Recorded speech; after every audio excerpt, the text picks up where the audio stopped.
to trace the primal light. Let the clouds heal me of the stains, till they wake the sorrow of my life. I dream.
All right, Happy New Year, everybody. Welcome to 2026. This is going to be the first episode of Tech Thursdays in 2026, which just so happens to be on New Year's Day. We didn't do the week ago because that was the Christmas holiday, and I was debating whether or not I was going to actually do a Tech Thursdays on New Year's Day, but I decided, well, we're going to go ahead and do it regardless. If people aren't able to watch it live, then so be it. I don't think this episode will be that long because really all we're waiting for at this point in terms of technologies related announcements is all going to happen next week at CES, the Consumer Electronics Show. That's where we're going to get a lot of our news that will be it'll set the pace for most of 2026 up until the end of the springtime in June when Computex takes place in Taipei. So when you think about the technology space, you want to really lock down like January, what's happening in January or what gets announced in January, and then also what happens in June, because that is the halfway point, if you will, in terms of when big product announcements like new graphics cards, new CPUs, motherboards, chipsets, that kind of thing. That's when those things get announced. But CES historically is not the best resource for that sort of news. I would say Computex is a lot more reliable or a lot more realistic in terms of what gets announced. But we are in kind of a weird situation. If you tuned in to the last couple of episodes throughout December, where we were tracking the memory crisis, yes, the DDR5 and kind of DDR4 memory crisis that is cropping up in the last quarter of 2025. Now we're in 2026, and now we're going to see how all of this plays out. And it's not really going to be that much different from how things have been going. So I would expect most of this year, if not the entire year, to be a pretty bad year for people who are wanting to upgrade their computers or build a whole new computer. So if you're someone who is on a 3-year-old computer, you're probably going to stick with that computer, I would imagine. And if you're someone who's on a 5-year-old computer, then you're kind of in a bad spot right now, unless you can just keep using your computer as long as it's not falling apart or in desperate need of an upgrade. And then for those of you that are on a 7-year-old computer, good luck. I mean, the memory prices right now are really, really bad. The GPU prices are already starting to go up. I've been tracking several GPU SKUs, both GeForce and Radeon, and I'm starting to see the prices go up on both sides. So I guess we are starting a little bit early compared to how I normally start. And the reason why I'm starting early, I guess I should have said this at the beginning of the stream, is I'm not sure how many people are going to actually watch this episode. So I figured, well, we'll just start a little early and see if people jump in. If they can't stick around, that's totally fine. We are technically streaming on a holiday, but it is New Year's Day, so it's not like it's, like a family-based holiday or whatever. But anyway, so we'll probably talk for like an hour or two, maybe, who knows, and then end the stream. But if you guys have any questions on the tech stuff for the next year, or I guess this year, since technically we're in 2026 now, go ahead and ask away. I saw the question earlier, how did you set up your 2 GPU system? What are the... So the 2, that's easy. You just install the second graphics card. And if it's a different vendor GPU, like for example, if you have 2 Radeon GPUs, you don't have to do anything. You just install the second GPU. Now, the one thing you have to be aware of is that both GPUs have to support the same driver stack, meaning you can't take a current generation Radeon card and install like some ancient 15-year-old Radeon card from, the late ATI days or things like that. You can't do that. That won't work. But as long as you have, like, let's say you take a 9070 XT and you install a 9060 XT as a second GPU, they will work fine. You don't have to do anything. It's plug and play. You can even mix generations of RDNA. So you can take a 7900 XTX and a 9070 XT, install them in the exact same computer, and they will work totally fine. You just have to install the driver like one time for the first GPU, and then when you install the second GPU, what will happen is it will detect it. Windows will automatically figure, oh, this is a GPU with hardware ID, whatever. And then it's like, oh, this is a Radeon card, so we will run this GPU using the Radeon driver. It's the same thing if you were to use an NVIDIA GPU. You would have to install the GeForce driver, and it would use that. Now, if you're doing a mixed environment, like what I'm doing, so I'm running 2 different brands. So I'm running Radeon plus GeForce or Radeon plus Intel or whatever. In that scenario, when you install the second vendor's GPU, you have to install the driver. Assuming Windows doesn't automatically do it, typically Windows will automatically install a baseline driver. It'll just get off the internet and load it, and then you could technically just run with that, or you would just download whatever the latest driver is for your GPU, and you would just install that. So it's literally the exact same thing as if you only had one GPU. The only difference is now you have 2 GPUs. Okay. Let's jump the gun on the prices are going up. So I was looking at, so you guys remember that Monster Hunter GPU, the one with ArcVeld on it? I was watching that GPU for several weeks. It was $649 at Micro Center. It's now $699. So it's going up. The GPU prices are definitely going up. They're just not as noticeable yet, but you'll see. In fact, we have an article here to start off from WCCF Tech. GeForce RTX 5090 prices to soar to $5,000 as NVIDIA and AMD prep GPU price hikes in Q1 of 2026. So this article was posted from WCCF Tech literally yesterday, claiming that the RTX 5090 is going to go to a new suggested price of up to $5,000. So keep in mind, this is still, so if it goes to $5,000, that's going to make people prefer to buy the $9,000 RTX Pro 6000, because at $9,000, you'd have to do the math. Basically, you would take 96, or I guess, what do we want to calculate? We want to calculate dollar per gigabyte, or dollar per gigabyte of RAM. So you take $9,000 divided by 96 gigabytes. So you're paying 90. So for the RTX Pro 6000, so let's bring up Paint. What did I do with, okay. So you take, so let's do the math here. Whoops. RTX Pro 6000 equals $9,000. So you take 9,000 divided by 96. That equals $93.75 per gigabyte.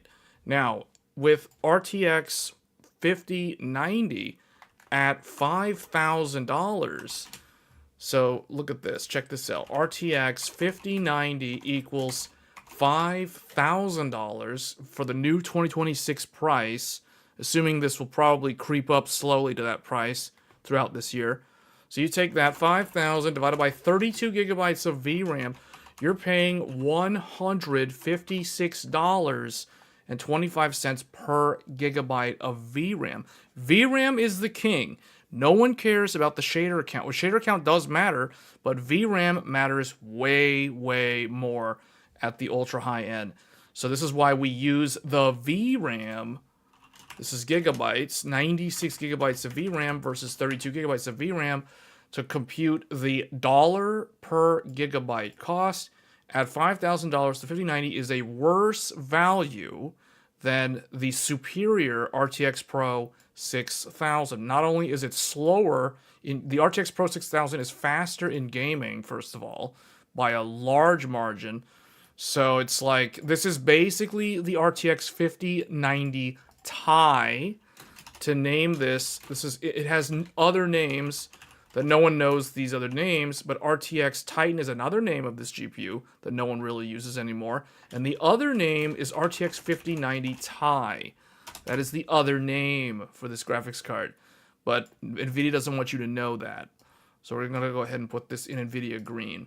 So anyway, so there we go. So this is the reason why the RTX 5090 at $5,000 is going to be very, very bad value.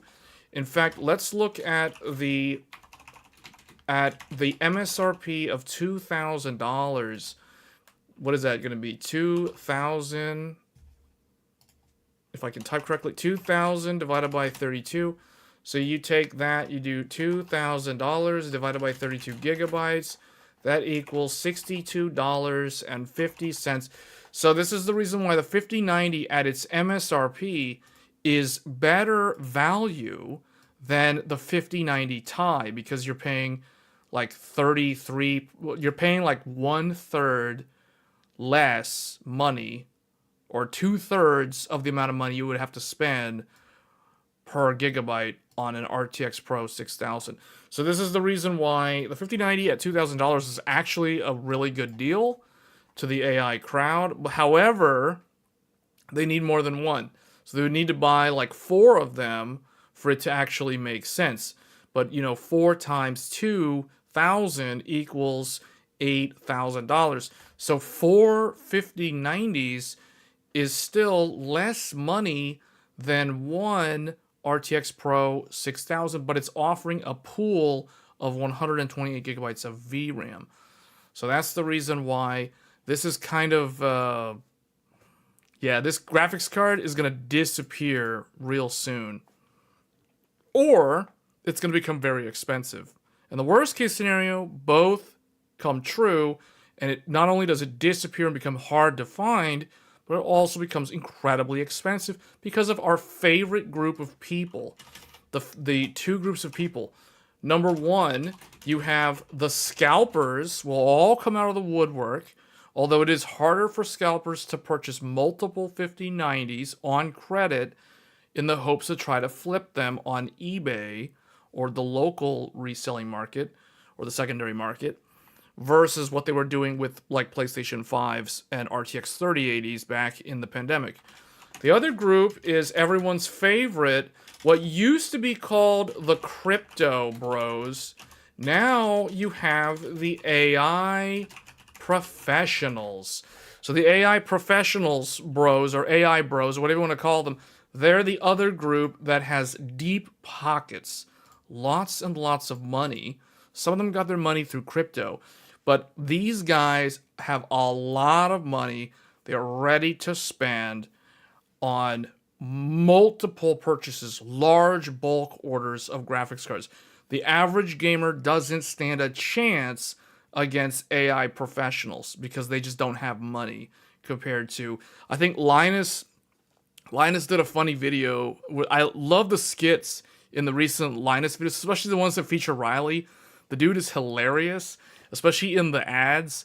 But if you've seen some of the latest videos from Linus, the skits that they do, where like they show this one skit where the guy is like, they're pretending one guy is selling memory, and the gamer is trying to buy RAM from some guy, some business or like Crucial or whoever. It's like they have a shirt, they have like a paper saying I am Samsung or Micron or SK Hynix, and then he's trying to buy memory, and then the memory manufacturer's looking at him like,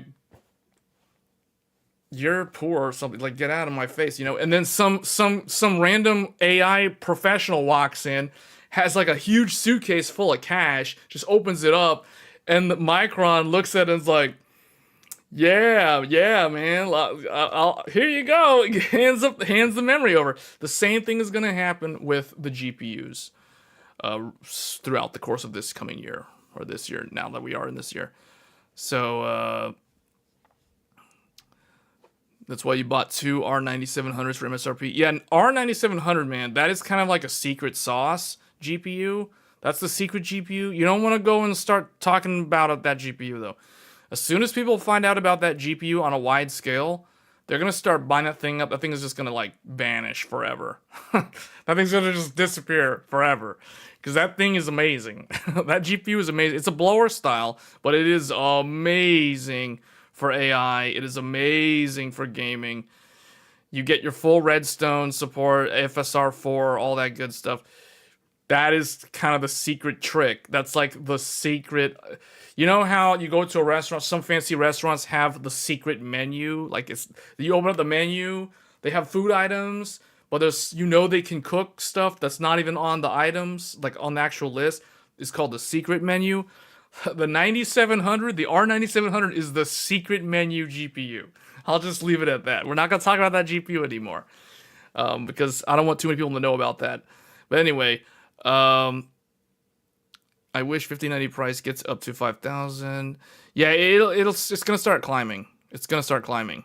It's already getting hard to find in local stores like Micro Center for a decent price. Only right now, currently, the 5090 is selling for over $3,000 at Micro Center. So it's already way beyond the MSRP of $2,000 or even $2,500. So if we take 3335 divided by 32, so at the current price of the 5090, this is current average price equals $3,300. We'll just say $3,335. So now that's 335 divided by 32. So you're paying about 104.22 cents. So that is still better value. No, actually, I take that back. That is now worse value than the 5090 Ti at $93 at $9,000. So, even here, this is getting worse value. But $3,300 is still far more tolerable than $9,000. You see what I'm saying? So that's just kind of the reason why people are still going to buy this at that price over trying to buy one of these at this kind of price. So, and who knows, maybe the price of this will go up. I don't think this will go up. I mean, this could go up too. This could go up to $10,000 pretty easily. It could go up to $10,000 tomorrow, and I don't think that will change the speed at which it's selling. Because this GPU is selling very, very fast. Very fast. A lot of people are buying the 5090 Ti. The people that are buying it are not gamers, though. But it is selling. It is definitely selling. I have seen some of the numbers, and it is insane how many people are buying this thing in large, large quantities. We're talking like 4 or 8 at a time in one order, minimum. So that's a lot of money. First of all, 9,000 times 8. That's $72,000. If you're buying RTX 5090 Ti, you're buying 8 of them. So that's 9,000 times 8. That equals $72,000. If you can't spend $72,000 on GPUs, you are not the type of person that should be investing in this type of stuff. That's how NVIDIA is looking at it from an accounting perspective. And the same thing PNY and all these guys. They're looking at it from that lens. If you can't afford a GPU, a batch of GPUs for starting price of $72,000, they don't want to talk to you. So this is the reason why you hear a lot of people say NVIDIA has abandoned the gamers. Because they're not trying to... it's not like they're not really trying to innovate in that space anymore. Because a lot of it now is all driven by AI. 72K is not a lot for that stuff. Keep in mind, this is one. This is one. Okay? This is like minimum. This isn't even average spend. This is like quantity 1. And you're not going to pay... You're not going to buy quantity 1. You're going to buy maybe like 1,100 or whatever. So you do the math and figure out how much that is.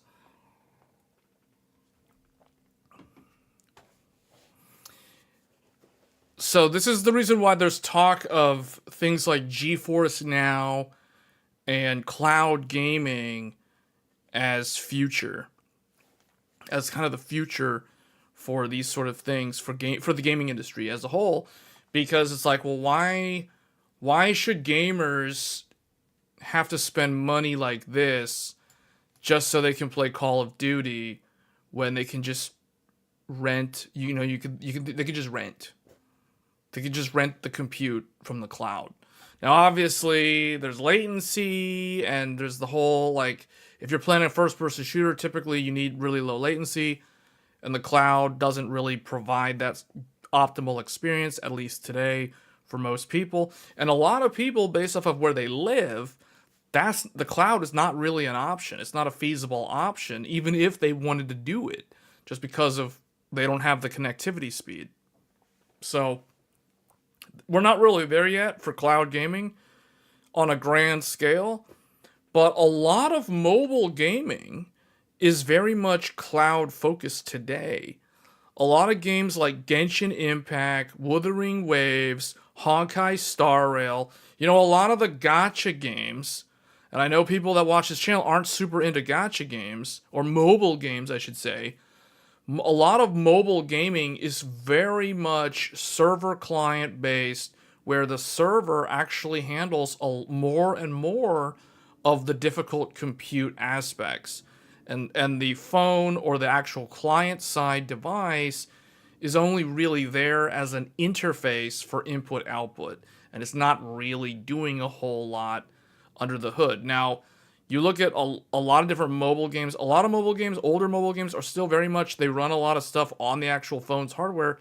But what you'll find is, because of the way hardware costs are turning higher and higher, more expensive on the client side, a lot of these game developers are really being influenced by cloud providers and also the vendors, aka Nvidia, to push more of the game assets to be housed in a cloud-based environment and deployed at scale so that the end user, the gamers, they don't really have to do too much on the compute side. They really are just going to use their PC as kind of a terminal for input output, so they can interact with the game. So that is where things are. There's a danger that things are going to go that way. I say danger as if it's a bad thing. Now, it depends on what your opinion is on this. If you're okay with cloud gaming, if you're okay with like renting out compute space like GeForce Now, as opposed to actually purchasing games from a traditional sense. So it's like, hey, let's do a poll. You know what? I'll just do a poll so I can get an idea of how this audience feels on this thing. So I'm just going to say, which do you prefer? And the first option is going to be traditional, or I guess purchasing PC games. So that's like Steam or whatever, or GOG or things like that, or Xbox Game Pass, which is kind of like a hybrid option. Then we'll add a fully cloud-based subscription. We'll just say subscription. We'll just say full subscription, which is basically GeForce Now. So here are the options for the poll of this live stream. Which do you prefer? Purchasing PC games the traditional way, or subscribing to something like Xbox Game Pass, which is, you still have some degree of control, like your computer is still being used for a lot of the heavy lifting, for rendering the game world and those sort of things? Or do you prefer not even having to bother with needing to purchase a high-end or building a high-end computer, or just even a gaming PC in general, and you can literally just connect using a Mac or any random laptop or PC from 10 years ago, and as long as you have a good internet connection, you can just fully play the game as long as you're paying the subscription every month. So, what do you guys think? So we got 14 votes. We have like 51 viewers and only 14 people voted, but so far everyone has been voting for traditional model. Purchasing PC games the traditional way versus Game Pass or GeForce Now. Oh, somebody voted for Game Pass.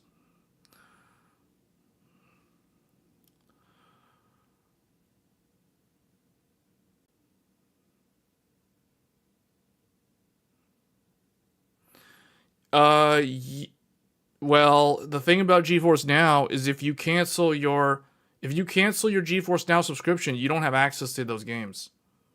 Your account will basically be frozen. I mean, it's not like they're gonna just delete all your saves, but all of your save files and everything, it's just you can't access any of it if you cancel your subscription. And once the amount of time you paid for is over.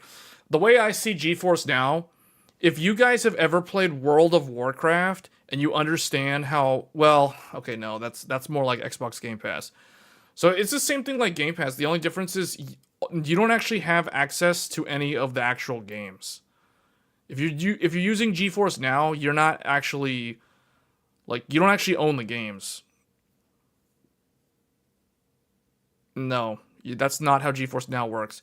GeForce Now is you have access to the library. You get access to the game library.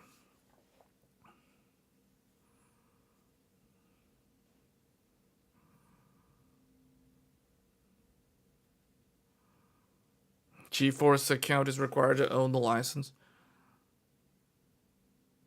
Yeah, exactly. If you don't pay for the subscription, then you just can't access the games. It's like your account goes frozen. I think of it like World of Warcraft. Like when I canceled my World of Warcraft subscription years ago, I could still play the game until the end of that, what I paid for, was up. And then after that, the account went to a frozen status, and I couldn't access the game anymore with my account. I mean, my character, everything is still there. It still exists on the server in the cloud, but I just can't access it because I didn't pay for the subscription. That's how it worked. That's how it works. You have permission to play for the games you purchased. Yeah. I think of it like WoW, like a subscription-based MMO. It's like that. Except with World of Warcraft, the client side, so the PC, is still doing a lot of heavy lifting locally. Like, it's still, like, your graphics card, your CPU is still doing a lot of computational work to render the game on your PC. The only thing you're doing with the server is you're connecting to the server so that you can interact with the other people playing the game, and you can basically engage in like PvP, raids, whatever, all that kind of stuff. See, a lot of people, I think, are very resistant to cloud gaming because they think you will own nothing and you will be happy. I mean, okay, they're not wrong. They're definitely not wrong. But when you think about multiplayer games that you currently play, so much of those games are automatically irrelevant if you don't connect to the server. So what do I mean by that?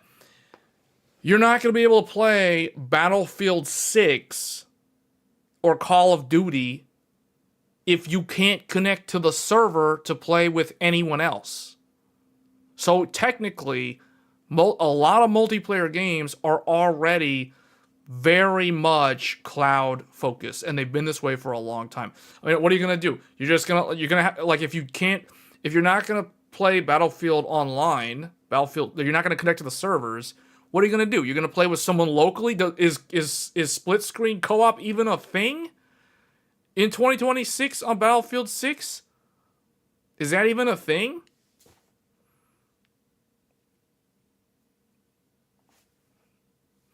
I mean, here's my opinion.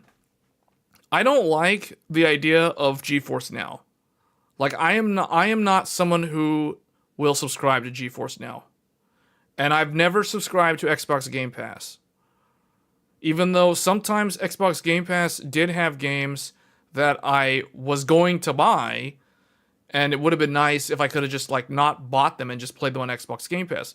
Like, I'll give you guys a good example. Claire Obscure Expedition 33.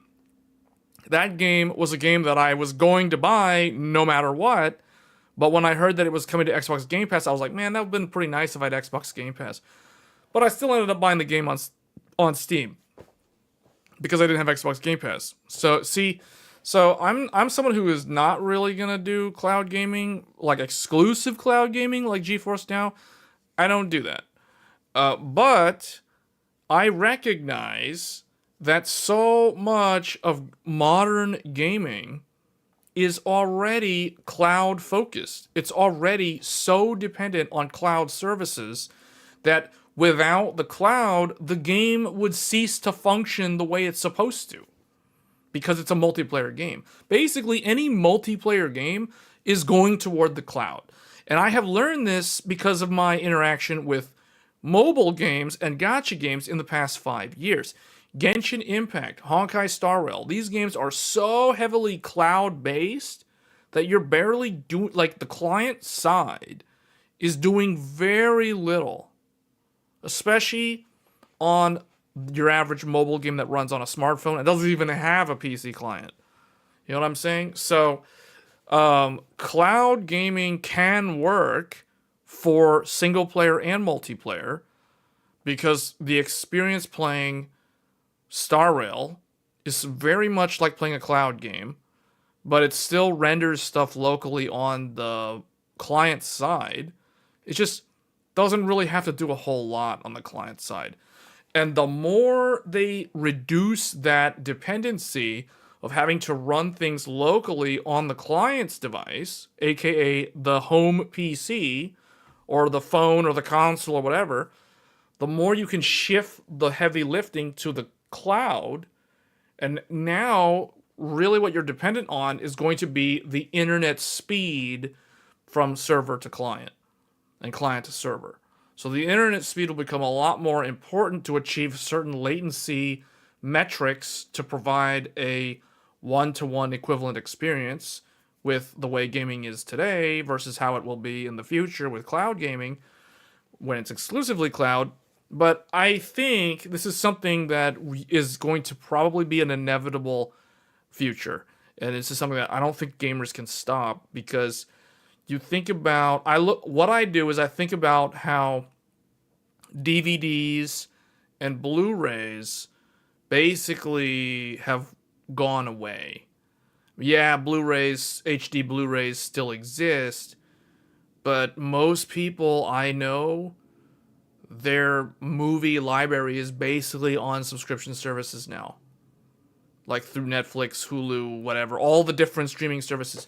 So gaming can absolutely go that route long term and end up just like traditional media, like how film, how movies have all basically gone streaming. Like there's so much streaming base now, and no one bats an eye. No one very few people actually complain about how movies are now mostly just streaming services. You know what I mean? So gaming, nothing can stop gaming from going that way. And you know what's accelerating that? This stupid crisis with DDR memory. That is only going to accelerate the speed at which gaming moves toward a Netflix-based business model, a subscription service-based, cloud-based model, where the actual hardware, the PC in your home, will do less and less and less, and it will become less relevant in terms of your actual PC specs over a long period of time. This is not going to happen next year. This is not even going to happen in the next 5 years. But imagine gaming 20 years from now. 20 years from now, do you still think we're going to be playing games and buying games on Steam the exact same way we're doing it now? You really think 20, 30 years from now, 50 years from now, you think it's going to be like that? Think about that for a second. How did gaming work? So think about how gaming has already changed in the last 20 years. 20 years ago, let's go back 20 years ago. We'll move this over here. I might actually delete all this stuff. You know what? Let's delete all this stuff. We don't need this anymore.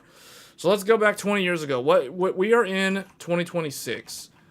Minus 20 years. 2006. This is during the era of PS2, Xbox, GameCube, PC, or Windows XP. This is that era. Steam was only just getting started 20 years ago. Was there cloud gaming? No, very little. Very little. So what sort of games were cloud-based? And they weren't even really that cloud-based. You had WoW. You had Guild Wars. You had... Was Lineage a thing? Basically, you had MMOs. You had MMOs. You had RTS. You had, what else? League of Legends didn't exist back then. You had Dota on the Frozen Throne, which doesn't really count because it falls into RTS.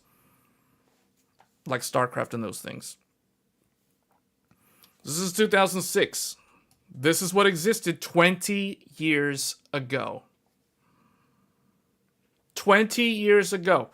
How did you play your games? How did you play Final Fantasy 11? How did you play Final Fantasy 11 in 2006? If you had the PlayStation 2, you had the big old adapter for the expansion bay to connect the modem or not the modem, whatever that thing was for the RJ45. You know what I'm saying? You had to plug that thing in there and get that thing going. And FF11, you were on Gen 1 MMOs. But how did you play Final Fantasy 12? Or no, how did you play Final Fantasy 10? Or Final Fantasy 10-2? What did you do? You went to GameStop or EB Games.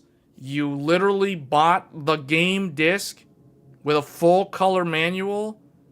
You got home. You took the disc out of the game case. You put it in the console. Or you turn on the console. You open the tray. You put the disc in there. You have your memory card plugged in to slot 1 or slot 2. You had your wired PlayStation 2 controller, your DualSense 2 controller plugged into the console. No batteries, no wireless controllers, no Bluetooth technology. No, it was all wired. You had, some people still had dial-up internet, but I think a lot of people had broadband, some form of cable broadband by 2006. But this is how it was. What if you were someone who liked to play fighting games? Tekken 5. Offline. No online. There was no online. There were some fighting games that could be played online back in the day. You had Capcom versus SNK 2 on Xbox. You could play that on Xbox Live. You could play Dead or Alive 2 Ultimate on Xbox Live. So you had the ability to play online games that would connect to servers, but very much it was a physical media, physical collection of games, and that is how it was 20 years ago. Phantasy Star Online on the Dreamcast before... Yes, it was. Phantasy Star Online was early 2000s. Phantasy Star Online was, I believe, 2002, 2001, somewhere in there, 2000? It was like 2001, if I had to guess, somewhere around there. Yeah. My cousin played Phantasy Star Online on Dreamcast back in the day. That's how I know that. Halo 2 was on Xbox. Yes. Halo 2. Yes. You had Halo 2. Halo 2 on Xbox Live. This is original Xbox, guys. Original Xbox, not Xbox 360. I know the Xbox 360 came out at the very end of 2005, but we're talking about January 2006.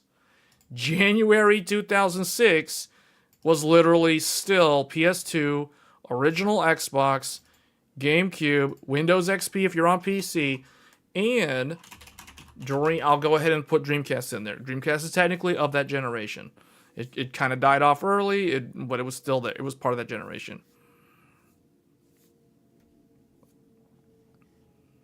So that's how gaming was. But gaming back then was still very much physical-based game collecting. Like, you were proud of your collection of games, like your physical discs. Your discs, the actual discs that you had. Or the cartridges, if we're talking like N64. You know what I'm saying? Like Smash Bros, the original, Mario 64. That's what I'm talking about. F-Zero, like this. Those were the days. Those were the days. Soul Calibur 2. Oh man, Soul Calibur 2.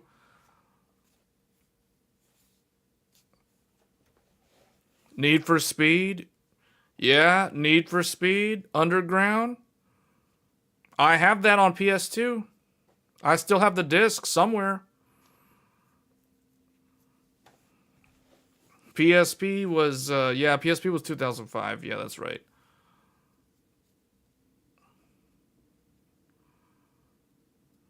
We're not focusing strictly on just online play, though. We're talking about physical games. Physical collection. Physical game collection. Do I need to list all my PS2 games to make a point? The physical discs? I don't know if I want to. I don't know if I want to list that list right now. I might not even remember all of them. You know what's sad though? I remember my PS2 collection better than my current Steam collection. You know why? Because it's physical discs. It's physical discs. All my Steam games are just digital games. You just download on Steam. Like I've lost count of them.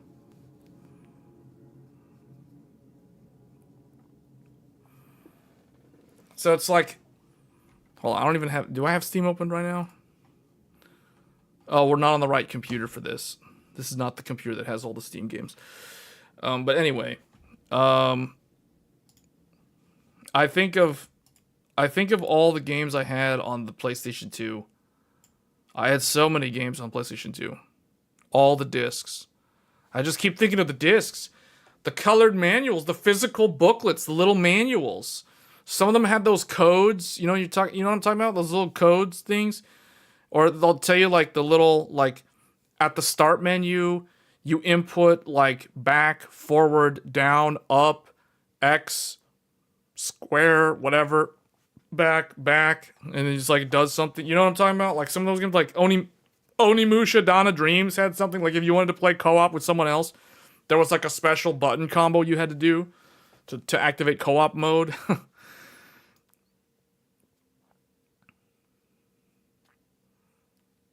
Oh yeah, dude. I have the original StarCraft. I still have the original box with the game manual. The game manual literally has an entire lore book inside the manual. That literally talks, like, it's chapter 1 is the decline of Western civilization. It's kind of crazy how the lore of StarCraft 1 is kind of mirroring what we're seeing now. It's really, really strange. But literally the first chapter of StarCraft, the book, the manual in StarCraft, the first chapter is the decline of Western civilization. And this is StarCraft from like 1997, guys. This is 1997 we're talking about. I still have the book.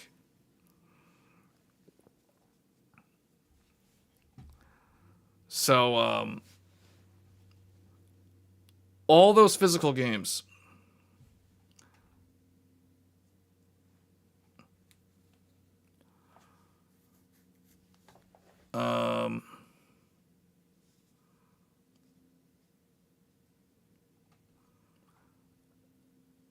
All the tons and tons of Flight Simulator.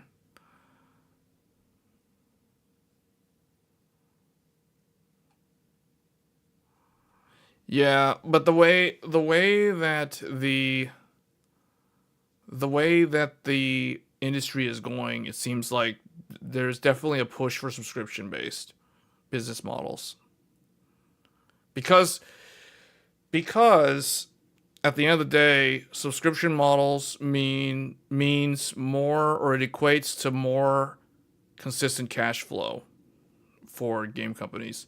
I mean, this is just general economics for business. This has nothing to do with, oh, it's gaming. Like, cash flow when you have a subscription model is more predictable, it's more stable, versus if you're developing a game, you're literally going 2 years or more with nothing but investment money or money from the previous game that you're using to pay all your developers and everyone on staff to develop the next game. And then that whole time, you're basically running on the fuel, which is the funding from the previous game. And then you release that game, and then all of a sudden, here comes the money now. So that is, and there's a lot more risk involved with that model compared to subscription. Where subscription is like, okay, it's like, think of it like Netflix, like how Netflix is just making subscription money every month. So it's all cash flows at the end of the day. It's all business and economics. That's really how it is. So I can pretty much guarantee you all the big publishers like EA, Ubisoft, all these guys, they are taking a good long look at subscription-based business model for the next generation of gaming. So, especially since the whole idea of the traditional console is questionable now. I think there's two things that are going to prevent that from becoming a reality in the immediate future. Number one, internet infrastructure. The internet infrastructure is not there to support cloud gaming in a pure sense. Number two, consoles still kind of exist. Well, not kind of. The consoles do exist. And the consoles kind of ground the gaming industry to, it basically acts as an anchor point for the game industry to stay in a specific business model for a good 10, 15, 20 years. Without the consoles, there's no need to have physical gaming, digital gaming. Just make everything subscription based. Don't even bother making. And I mean, this is already gonna. I mean, you look at China. You look at the Chinese gaming market. It is already very much subscription based, except for those random onesie twosies that you see that are showing up now that are more similar to the AAA games that you see from the West. I'm talking about games like Black Myth Wukong, Wuchang, those original like single player games that you don't really see a lot of those come out of China because they see those as high risk and not like the amount of money they're making off of Black Myth Wukong is so little compared to a game like Genshin Impact.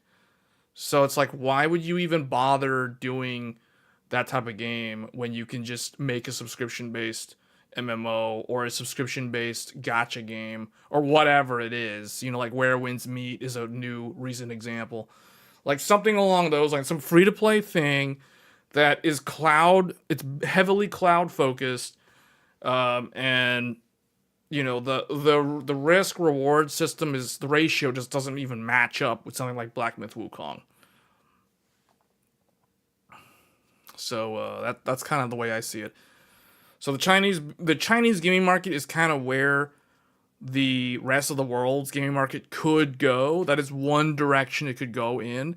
But traditional consoles and the lack of internet infrastructure, I think, keeps things grounded in the model that they're in for now.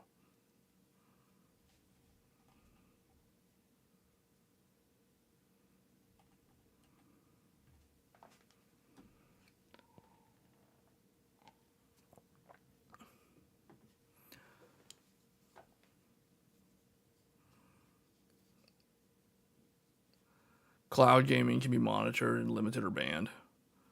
Yeah, cloud gaming can definitely do that. Did you guys know about the GeForce Now new policy that's in place? So GeForce Now has a new change. Nvidia puts 100-hour monthly limit on all GeForce Now subscriptions. Nvidia announced starting today, New Year's Day, 2026, each GeForce Now cloud gaming subscription will be limited to 100 hours of playtime per month. The company is implementing its long-lasting promise revealed in 2024 with the option for users to purchase additional playtime as needed. Pay as you go. Here it comes. You will own nothing and you will be happy. Pay as you go.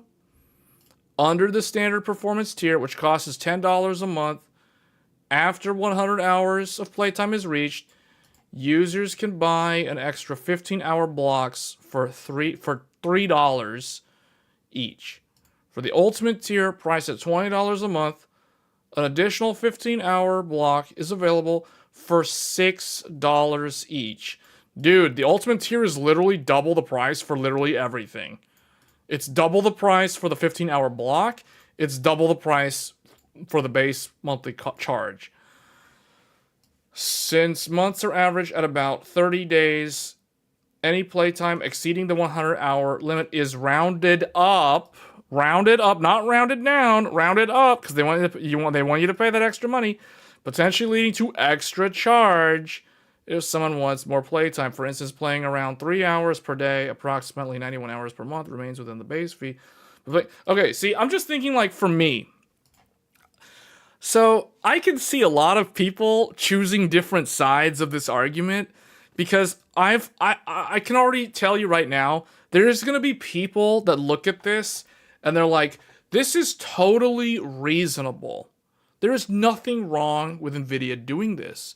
Because the people who are spending 100 hours or more, like if you're spending more than 100 hours playing games, the argument will be you should be spending the time, once you hit 100 hours or you approach 100 hours, you should stop gaming and you should go do something else. Maybe go read a book.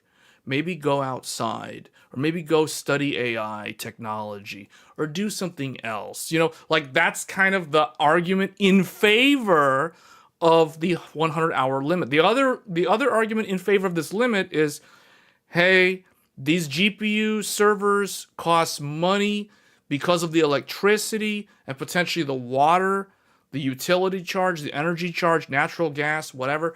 Nvidia is having to pay so much money for the facility that if you want to spend more than 100 hours, you have to pay up because they got to cover their electricity costs, their utility costs every month. So they're going to charge it down to you, the consumer. So it makes sense. That's the other argument in favor of them implementing this 100-hour limit. But here's where I stand on this. I don't like this from the sense that if I were someone who was actually using GeForce Now, I would probably say in 12 months is 1 year. There are certain months where I can see myself spending more than 100 hours in a given month. I can give you some examples of when we did this. September, I exceeded 100 gaming hours last year. Another example would have been, it was whenever Night Rain came out. Yeah, like end of May. June was a month where I exceeded 100 hours because in June we were streaming Night Rain, we were doing Switch 2 launch, we were streaming Mario Kart, then Death Stranding 2 came out, we were streaming Death Stranding 2 on PS5 Pro. So I definitely clocked in over 100 hours in June. But most of the time, this wouldn't be an issue for someone like me because I just wouldn't get up to 100 hours. Like just naturally. Knowing how I actually spend time in a month playing games, I rarely would go to 100 hours. I could think of 2 months last year that I actually went over 100 hours, June and September. June because of Switch 2, Death Stranding, and Night Rain, and September because of, what was that, Donkey Kong or whatever? No, there was like some other game. It wasn't Donkey Kong. It was Trails in the Sky. Hell is Us, yeah. Hell is Us, Trails in the Sky first chapter, and then Ghost of Yote. So that's the reason why I would go over 100 hours in that month. But usually I would not go over 100 hours. The limits are in place because the servers would back up and put you in the waiting list. Wait, what? That's the reason? Well, that means they don't have enough. Well, that would only be a problem if they had too many people subscribing to the service. I don't know if that's the correct reason.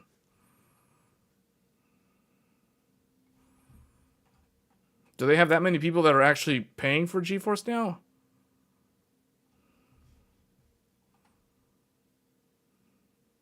I mean, that happens if a game is very popular. I don't really know about GeForce Now being are they really running out of server? What?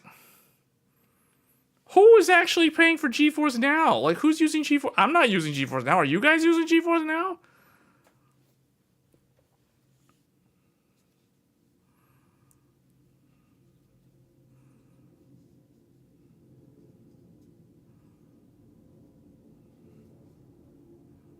What do they even give you? What do you... Oh, here we go. Okay. $5 a month? Wait, there's a free one? Hold on, there's a free one. There's a free one, but it has ads. Ads supported. Join free. Wait, they have ads? What? Okay, access 2,000 plus games. Wait, it's interesting how the free one doesn't have access to all the games. Ready to play games. 1 hour gaming sessions. 1 hour gaming sessions? What? What? What? Who's gonna like boot up Night Rain and play for 1 hour? Like what? What? Who does that? I guess if you're gonna play like one multiplayer session, then you're done because one session's like 40 minutes. Like what? What if you fail and you want to do a run back? You can't do the run back. Like what? This is nonsense. Up to 1080p resolution, 60 FPS. So this is basically an RTX 5060 Ti or whatever. Like that sounds so bad. It's ad supported. Okay, then you have the performance tier. This is like what, a 5080 or whatever. Eight virtual CPU cores. No, I know it isn't even a 5080. It has 20. Oh no, hold on. 28 gigabytes of RAM. Not 32 gigs of RAM, 28 gigs of RAM. Okay. And then in-game settings, persistence, ultra-wide monitor support, HDR and SDR. You know, all this is going to use up so much internet bandwidth. Up to 1440p resolution, 6-hour gaming sessions, install to play games. What does that even mean, though? Install to play games. Like, what are you actually installing? What are you actually installing? It's all cloud service based. And then I guess you're installing something that you can do with the input-output, I guess. Some sort of client-side thing. Okay, and then the ultimate one, why does it say $10? Oh, half price holiday. It goes up after your first billing cycle. I see. Access 4,000 plus games, 8-hour session, up to 4K resolution, up to 240 FPS. This up to is such nonsense because you know they're running. You know when you boot this up, you set it to 4K. It's actually DLSS ultra performance. It's actually 720p upscaled to 4K. 16 virtual CPUs, 56 gigs of DRAM, NVIDIA RTX. So they're basically giving you the equivalent of a, this is like a mid-range gaming computer. And then this one in the middle is like an entry-level gaming computer. And the free one is not even a gaming computer. This is like a 10-year-old dinosaur computer. So I don't even know like what the thing on the left is. It's free, but yeah. So you get a entry-level gaming computer in the middle, and they call that performance. Then you get a mid-range computer on the right-hand side. Cloud G-Sync. Oh, it does say down here, GeForce RTX 5080. Play select games with 5080 performance. Oh, but you do know that they're using DLSS on the server side to basically upscale all the way to 5K or even 4K. There's no way, like there's no native 4K here. This is all 100% upscaled. And FrameGen, yeah, probably using FrameGen too. Yeah, it would have to. Well, although I don't know, I don't know. FrameGen depends on the game. But yeah, definitely the DLSS is 100% always on for this. Because this is a mid-range setup. This isn't even a high-end setup. They claim it's high-end, but you have to remember there's also the latency because of the internet bandwidth. So that means they have to compress everything and use DLSS upscaling for everything. Otherwise, it'll just never work. There'll just be too much latency. So yeah, this is here they give you some examples. How many hours do I have to play daily until GeForce Now is not a viable option? They show you that if you spend, what is this playtime per day? Okay, so if you play 3 hours a day, 3 hours a day is 91 hours, so that you're never going to hit the 100-hour limit. But again, this is like averaging across. Most people are not going to be playing 3 hours every single day. It's going to be more like you're going to play like 0 hours on 2 days, and then the third day you might put in like 2 hours, 3 hours. But then on the weekend you might put in like 4 hours, 5 hours. You know what I'm saying? So it's going to be kind of like moved around, but it'll average down to somewhere around like 3, probably. And for a lot of people, it will be less. So the problem is, what happens if you have like a family, and if the dad can't spend all that time playing games. What if the kids want to spend all the time playing the games? And the kids will just crank up the hours. You know what I'm saying? So I don't know how they do family plans, or if they even have family plans. They don't really mention that here. It's funny, they say a PS5 Pro costs $650. The average cost for a Steam machine is projected to be $1,000 plus or minus 200 more. So they're projecting a Steam machine will cost as high as $1,200 or as low as $800. And the average cost for a good game... oh, I like how it's italicized. Look at that. It's italicized. Good. Average cost for a good gaming PC with an RTX 4090. So apparently, if you... in NVIDIA's mind, from NVIDIA's perspective, if you don't have a 4090 or better, you don't even have a good gaming PC. You have a bad gaming PC. So it's like 4090 is like the entry point. If you don't have 4090 level of GPU, you're already a failure in NVIDIA's eyes.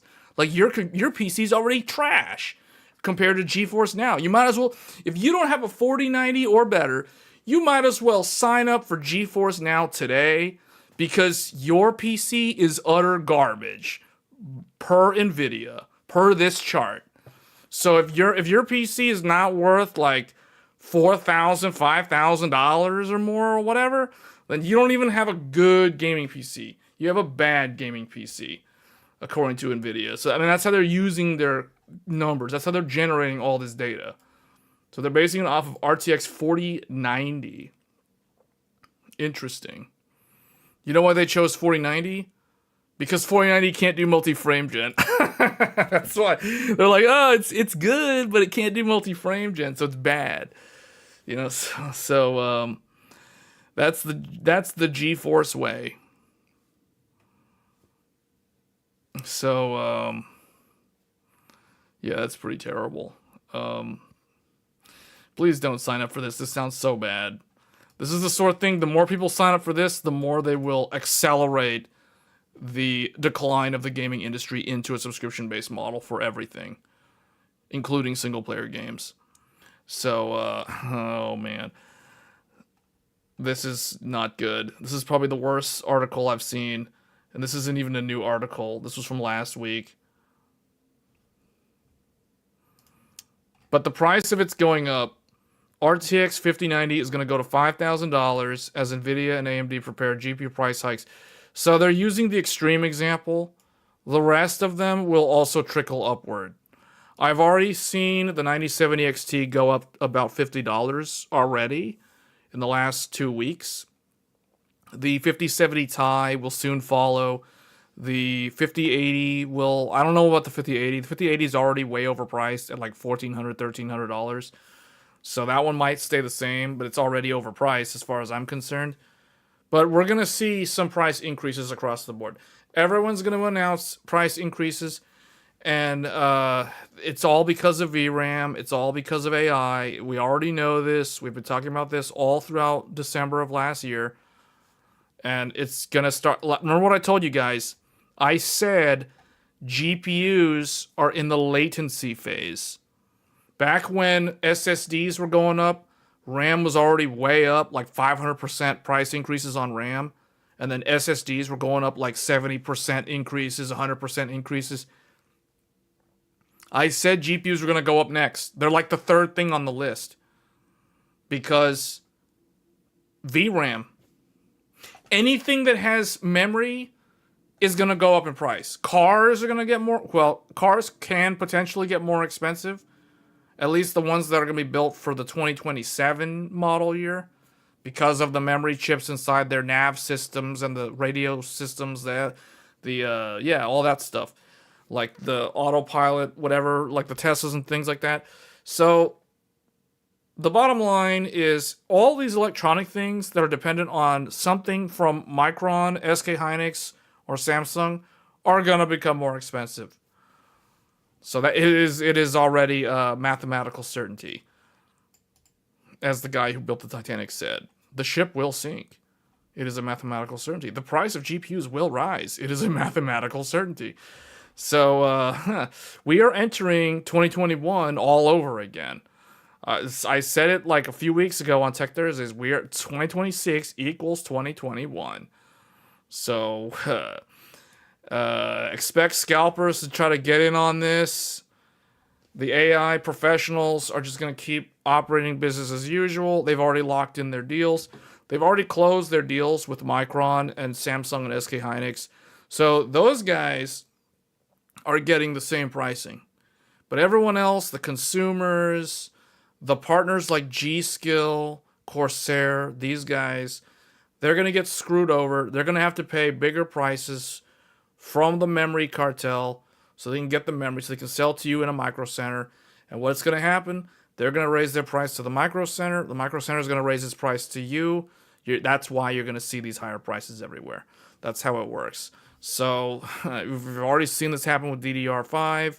It's happening with DDR4. It's happening with SSDs. Just go look at PC Part Picker and you'll see what I'm talking about. You look at the price of these GPUs. These are the prices of the MSRP. All these are going to shift upward. All of them. And especially if the GPU is 16 gigabyte. If it's a GPU with 16 gigabytes or more, it's either going to become very hard to buy because it'll be near impossible because of the scalpers, or it's just going to straight up be super expensive and hard to buy. So what NVIDIA should do, what they should do, is they should quickly announce price increases. Rapidly announce the price increase. That way you offset the scalpers so the scalpers can't get the jump. They can't go in, scoop up all the supply while it's still at MSRP, the original MSRP, and then try to flip everything on eBay for like double the price. So to stop that from happening, that's what they have to do. They need to announce price changes effective immediately to stop that from happening. Otherwise, it's literally 2021 all over again. So what is this saying? What is this saying? The price increase will affect the current generation. The price increase will come in gradual steps, starting in January and February, and continuing to see increments every passing month. Most GPUs saw prices fall below MSRP in recent months. We talked about this. We already showed one of them. That Power Colored Reaper was under MSRP all throughout the holiday shopping season. But it's not anymore. It's up $100 already. Go look at Micro Center if you don't believe me. But these were mostly in part thanks to holiday deals.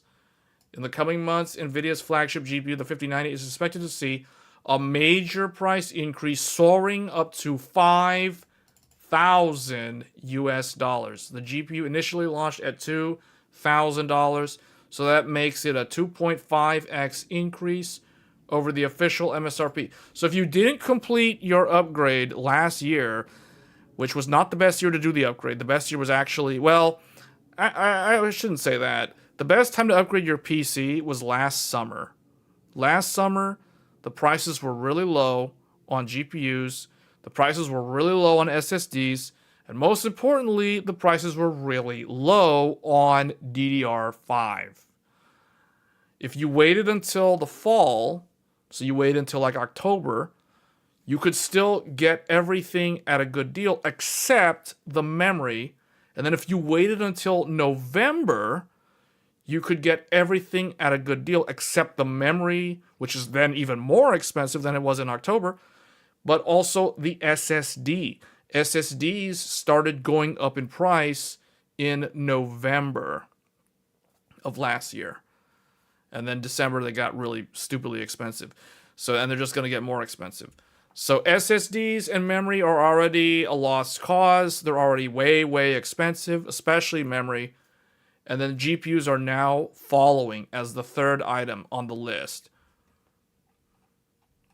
So here we go. Quoting an industry insider. An industry insider regarding memory prices.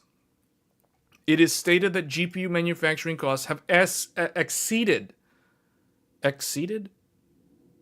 80%. GPU manufacturing costs I guess they mean increased, not exceeded. Have increased by 80% from the memory portion alone.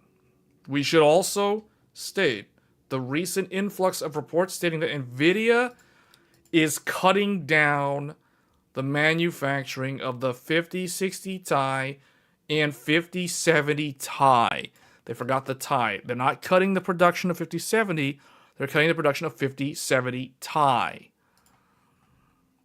Okay, a GPU repair technician in China claimed 5080 32 gig has already been. I mean, why are they even mentioning that? But there are other blower type models like these. Definitely this, that. Okay, but why are they even? I mean, they're cutting the supply. Well, this isn't entirely true. The reality is that the production of the chips used by the GPU remains normal. The only thing that is happening is that a lot of the supply is now being bought up by customized. Oh, here we go. Here's the reason. All these GPUs, the 5060 Ti, the 5070 Ti, the 5070, the 5080, are being bought up by customized AI factories in Asian markets who are repurposing consumer GPUs for AI associated markets. There is a large number. Oh, they're doing this all for inferencing, though, because these things are terrible at model training. There are a large number of third-party sellers who are selling third-party sellers, startup companies, fly-by-night shops who are selling thousands of custom blower style. Yeah, it's got to be a blower style. You got to do, if you're doing custom, if you're doing third-party fly-by-night shops, it got to be blower style. No one's going to trust you if you try to put a regular axial cooler on there. Blower style or go home. It got to be a blower style. 5060 Ti, 5070, 5070 Ti, or 5080 GPU. This has been happening for some time now. This doesn't stop there. The 4080 and the 5080 have also reportedly seen double VRAM. Yeah, but these are all mod things. So basically, this is giving us backstory on like why, like an alternative to why this is happening. Although, I don't know, I do kind of think that it would make sense for NVIDIA to reduce the, like, certain SKUs. In particular, 5070 Ti and 5060 Ti 16 gig. Because they don't want... basically, you need to buy an 8 gigabyte GPU. NVIDIA is basically saying, you're a gamer. If you're a gamer, you don't deserve a 16 gigabyte GPU because you're not an AI bro. You're not in the crowd. You're not the in crowd. You're the out crowd. You know what I'm saying? Like, if you're NVIDIA... Okay, let's do the paint thing. To illustrate this. This is how they do it. This is... let's just draw it like this. There's the in circle, and there's the out circle. If you're in... This is the AI crowd. AI crowd. This is the gamers. There's the AI crowd and there's the gamers. This is NVIDIA's mind. Inside NVIDIA's mind. This is inside NVIDIA's mind. Let's just do it like this. This is inside NVIDIA's mind. There's the AI and there's the gamers. If you're in the AI crowd, you deserve to have all the VRAM. Give you all the VRAM you want. You get all the VRAM. You need VRAM? I'll give you 96 gigs of VRAM. You need to mod the GPU, get 32 gigs of VRAM? Get 32 gigs of VRAM. I'll give you all the VRAM. All the VRAM. You get all the VRAM. You need 288 GB VRAM? I'll give you 288 gigabytes of VRAM. For your B300. B300. You get all the VRAM. Oh, you need to build a server? Okay, x86? Okay, yeah. We'll get you RDIMM, ECC, all the good stuff. 100% stability. Super dense DIMMs. We're going to get you 128 gigabyte DIMM. We're going to get you 96 gigabyte RDIMM or 128. Although this one's going to be kind of hard to find. But you're in the AI crowd, so you get access. We'll find it. We'll go find it. Don't worry about it. We'll go get them. We'll go talk to those people. We'll get our people to go talk to those people, and we'll get you the stuff. This is for them. If you are a gamer or a regular whatever, you deserve 8 gigabyte VRAM GPU. 8 gigabyte VRAM GPU. Oh, and 16 gigabytes of DDR4 or DDR5. That's what you should get if you're a gamer. Otherwise, if you don't like this, if you don't agree with this, there is an alternative. You can do this. You can go here. You know what you can do? Sign up for GeForce Now. That's what you can do. That will solve any resource allocations you don't agree with. That's the solution. That is the solution. We're going to reserve all the good stuff for the AI people. We're going to give you people the leftovers. The gamers get the leftovers, the stuff that no one wants, the stuff that like all the tech reviewers tell you not to buy. And if you don't agree with this, the solution is to sign up for GeForce Now. And you don't have to own anything and you'll be happy. You can rent your games forever. That's the future in NVIDIA's mind. We're going to hear more of this next week. Just you watch at the keynote. Be ready for it. We might do a lot. I don't know. Depending on when the keynote happens, I might stream the keynote reaction.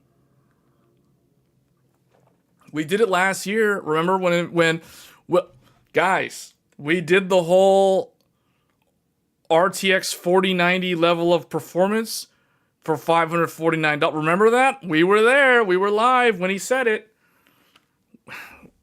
This year, it's going to be sign up for GeForce Now. Sign up for GeForce Now. There's going to be a ton of stuff about this, obviously. AI,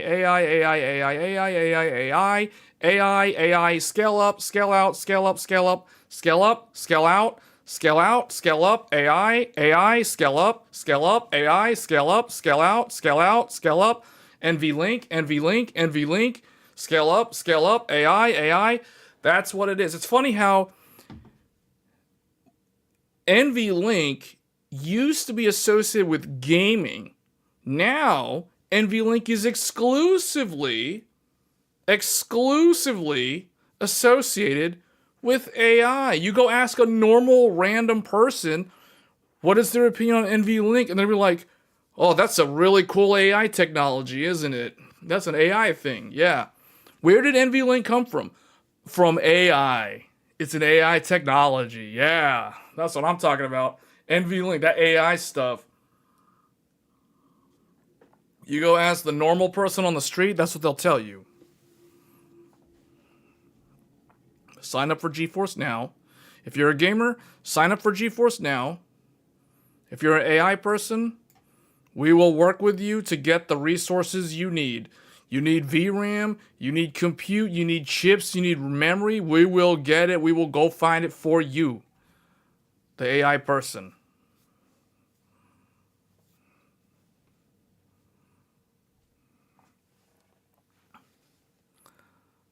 Microsoft is definitely in on this. Microsoft.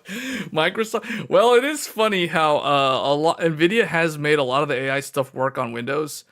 Although NVIDIA does leverage Linux too for a lot of what they're doing with the AI.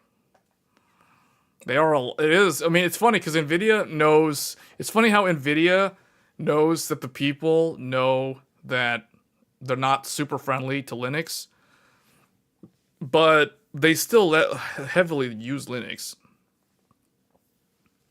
You know what I mean?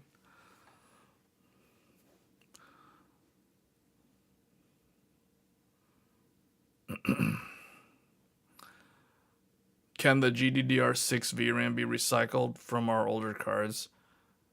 How would you do that? Do you have the tools to desolder that? Technically it can, but it wouldn't work on a 50 series card that uses GDDR7. What you're describing, though, is what is done in China.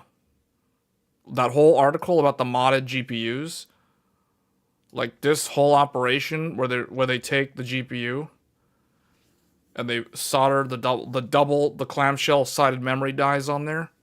Now, what I'm wondering is where are they getting those memory dies? You know what I'm saying? Like, where are they getting those memory dies? because right now everybody's looking for the memory. Everyone is looking for the memory.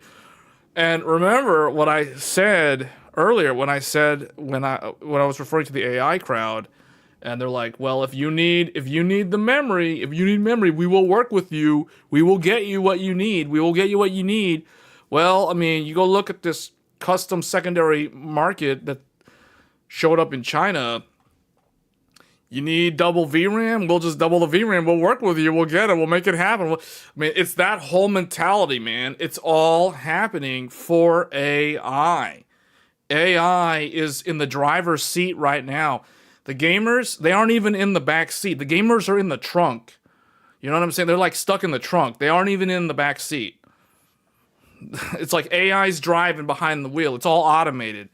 You have Jensen in the front seat. You have Elon and all those guys, the OpenAI people. Sam is in the back seat. They're just sitting in the back seat. The gamers, they're in the trunk. They aren't even in the back seat. They have no control. They have no control of where this thing's going.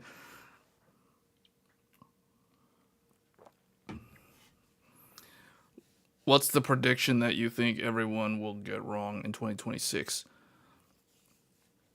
What's the prediction that people have made that could be wrong?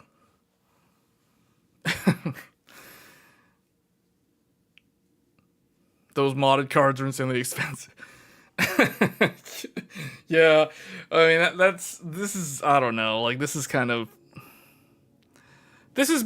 thing that has been done for a long time though. This isn't new. In fact, I think this is gonna be the stock on these is gonna dry up because there's too much demand. There's too many people trying to do all this AI stuff right now. The basic minimum requirements is 60 tops. No, it's not 60 tops. You're talking about Microsoft. What are you talking about? 60 tops for what? Microsoft Copilot's basic requirement is like 40 tops, not 60. It's 40 tops for Microsoft Copilot. If you're talking about a basic like Copilot thing, that's 40 tops. But these people who are doing this level of mod to the hardware, they're not doing this for Copilot. They're not doing this for Microsoft. They're doing this for their own custom. They're doing this for startup companies that are trying to build their own AI apps, whether they're doing inferencing or training. Now, I don't understand who would do this. Who would buy a modded 5080 or like 4 of them for model training? Because this would be terrible for model training. I could see this for like front end model inferencing. So like if DeepSeek wanted to have a server farm front end for model inferencing for people accessing it in a server-based cloud environment, or a company's using it for their own company's internal AI for their employees, yes, this could be used in a server cluster to do inferencing, but you wouldn't buy a bunch of 5080 modded stuff for model training. Like a university wouldn't buy this for model training. They would buy it for model inferencing. So I could see the educational places, like in China, like at the university level or the school level, acquiring these modded GPUs for like academic stuff for AI. But a company would not be buying up 5060 Ti's with whatever 32 gigs of VRAM or whatever for model training. No, you wouldn't. This would not be the correct thing for that.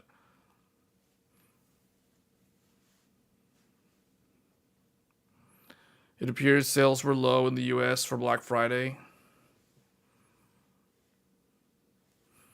Yeah, which is strange because the US had really good sales. Like the price of the GPUs during the Black Friday holiday season were very good in the US.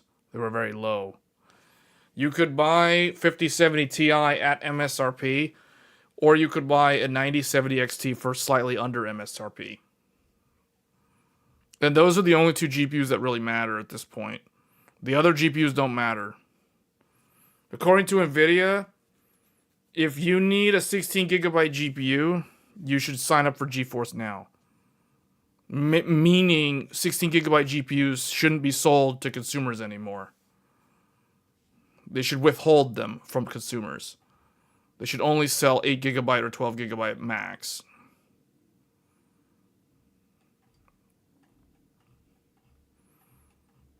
So the gamers can't complain if it's nothing for sale. You know what I'm saying? Like, what are they gonna do? They're gonna be forced to buy 8 gigabyte GPU mid range and just be happy with it, and accept the stuttering, the micro stuttering when it runs out of VRAM. And then they're gonna get mad and shift the blame to the developers, like it's the developers' fault.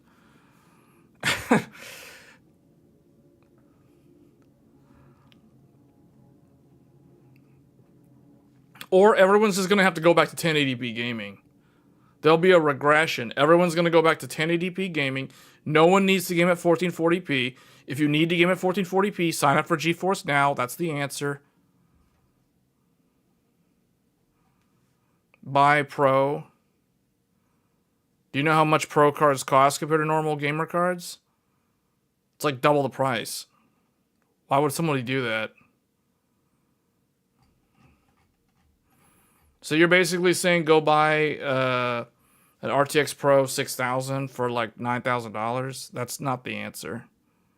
If that's the answer is sign up for GeForce Now. Sign up for GeForce Now.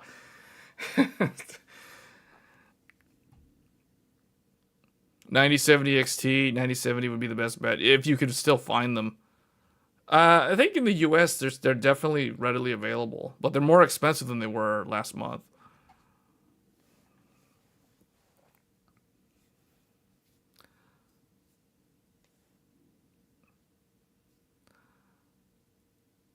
Uh, 3070, 16 gigabyte.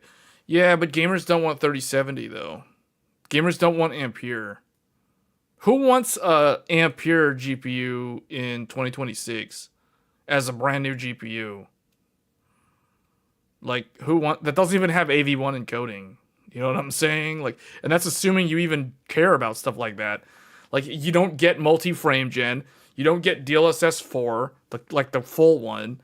So it's like, I don't think anybody wants 30 series as a new GPU in 2026. Yeah, but why would they get a 3070 16 gig when they can just get a newer GPU with 16 gigs? I guess you're saying because of the price point? You're saying an A4000 is $1,400. Who wants to spend $1,400 on a 3070 16 gigabyte? That sounds like a terrible idea.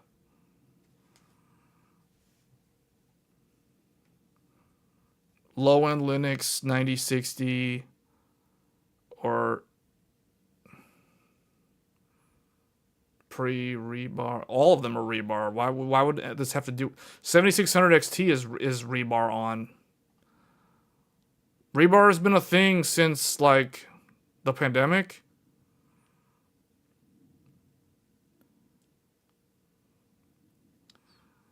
Used for 1400. Okay, that sounds even worse, man. Who wants to spend $1,400 on a used 3070 with 16 gigabytes of VRAM in 2026? $1,400 on a used GPU, like that sounds so unattractive. I'm sorry, but like I would never spend my money on that. I'm $1,400 on it. No, never.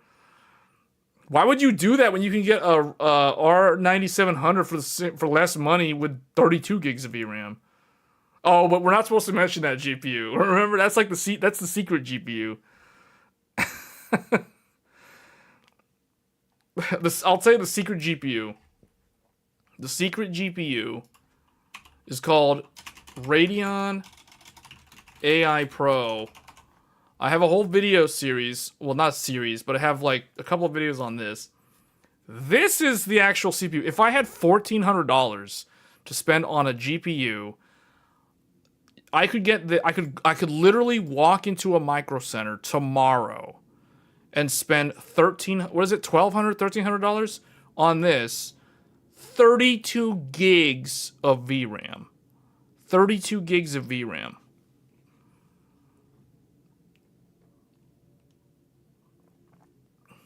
Blower style only. It's blower style only. It's double slot. It's a pure double slot because it's meant for enterprise. Professional GPUs are always going to be blower style because they expect you to put more than one of them in a server or in a workstation. So it's double slot. Yeah. But you guys, those of you who have been playing Monster Hunter with me all throughout December, this is the GPU that I've been playing Monster Hunter on all of last month. All of Title Update 4, all the Gagmazios runs, all of the Arch-Tempered Jindahad runs. This is the GPU that I've been using the whole time with FSR 4. Full redstone, everything. This GPU can be loud. It's not quiet. It is definitely not. It's a blower style. It's not going to be quiet. Now, I would tell you, if you're interested in this, get the ASRock one. The ASRock one is the quietest one I have found. The ASRock one gets up to like 2400 RPM while playing games. But 2400 RPM is definitely not loud. I mean, it's definitely not silent. It's not obnoxiously loud, but it is not quiet. It is definitely noticeable. You will definitely hear it when you're playing games. So, hence the reason why it is not meant for games. It is meant for AI. It's in the name. It's meant for professional workstation applications.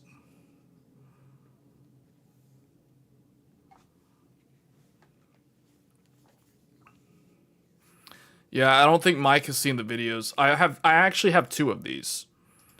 Those of you who tuned into the live stream, remember we did a live stream PC build back in whenever I got these. It was like November, right?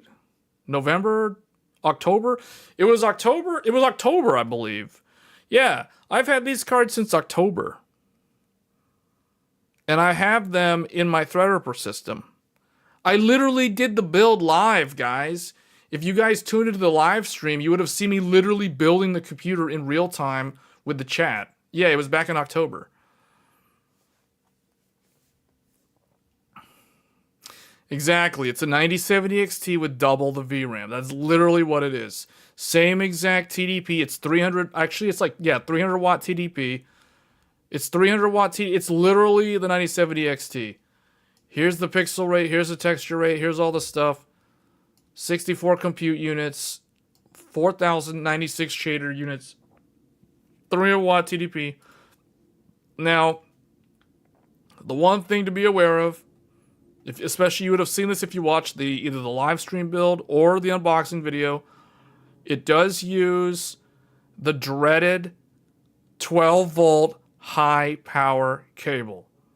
Unfortunately, all professional GPUs, even the AMD professional GPUs, have moved to the infamous 12 volt high power cable. So the high power cable is on the front of the card right here where the mouse is going. That is where the 12 volt high power connector goes. And unfortunately, that's the only connector it uses. It does not use the dual 8-pin or whatever like it should, but unfortunately it doesn't use it. So it has to use that 12 volt high power connector. You're not afraid of it. Yeah, it's not really an issue on a 300 watt card. But the fact that you have to use that connector is annoying. Instead of just using your standard 8 pins. Because this could have easily ran with just 2 8 pins.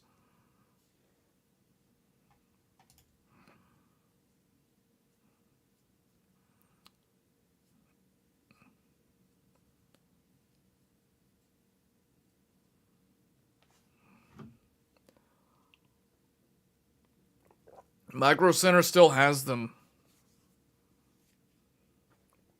You can do the exact same stuff. All the Radeon settings things work. But I don't know why you would want to undervolt these. I mean, I guess you could if you wanted. There's nothing stopping you from doing that.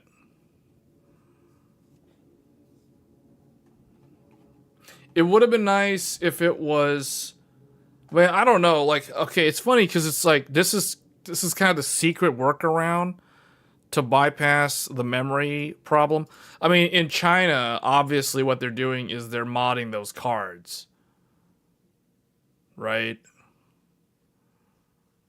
Wherever that article was, I don't even know where that article was. At this one, yeah, in China, they're modding the cards on the side in like some underground operation. They're like just modding the cards with more VRAM.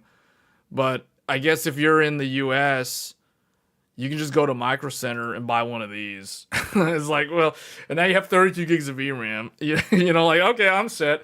Because this is the only one that I've found that hasn't gone up in price yet, that has this much VRAM. But the more people talk about this, the more people are going to find out about it. So don't go around telling people about, hey man, there's like a 32 gigabyte GPU for like under $1,500. Because the more people find out about this, it's gonna mess everything up. You know what I'm saying? So keep this GPU on the down low. Don't let a bunch of people know about this GPU. Only people you trust should learn about this GPU's existence. Because this is kind of like that special one. You know what I'm saying? Like, this is kind of like secret GPU. Because you're basically getting 32 gigs of VRAM. You're basically getting the same amount of VRAM that a 5090 comes with without having to spend as much money as a 5090 requires. You're basically you're spending 5080 money for like 5070 Ti performance, but you're getting 32 gigs of VRAM. That's the way I look at it. You're getting 5090 levels of VRAM for 5080 money for 5070 Ti performance. That's basically what you're getting. And if you're building an AI workstation, it's easy to scale. It's easy to scale up. You can scale up, man. You can scale up. Just add another one. That's called scaling up in NVIDIA's language.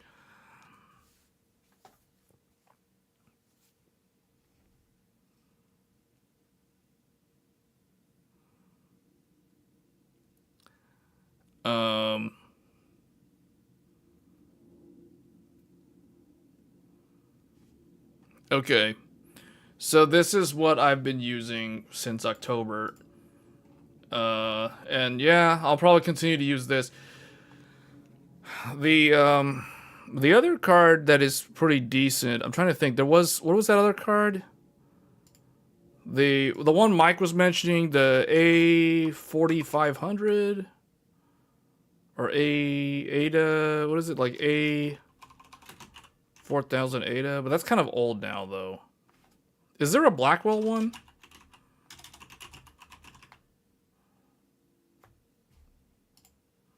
Why is it telling me that I'm a robot? Like, what the heck? A4000 Blackwell. March of last year. Yeah, this one? Is this the one I'm thinking of? I think this one. Is this it? 8,960 cores, 24 gigs of VRAM, 192-bit bus. I think this is the latest one. Oh, but this is single slot though. This is not really gonna work as a gaming card. What is this? GB203. Yeah, this is RTX 5080. Isn't it? It doesn't have the same core count though. What is this? I don't know what this is. I have no idea what this is. The TDP is 140 watts. This looks like it's some kind of like mobile thing, but it's not a mobile. I don't know what this is. If someone knows what this is, tell me what this is, because I have no idea what it is. I just know that this card has 24 gigs of VRAM. What's the price of this? Does anybody know how much this costs? Like, why does Tech Power doesn't even have the info?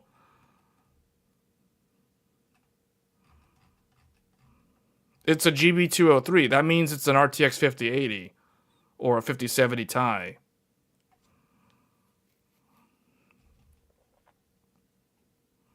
It's a 5070. Wait, 5070 is GB203?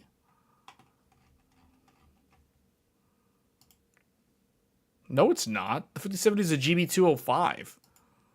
This thing's more powerful than that. It has more cores. It's a bigger die. But yet, for some reason, they're both the same 192. I don't understand what is going on here. So this is like a cut down 5080. This is like a severely cut down 5080 with a 192-bit bus. But it has more VRAM than a 5080. Like, what the heck is this thing? Like, what?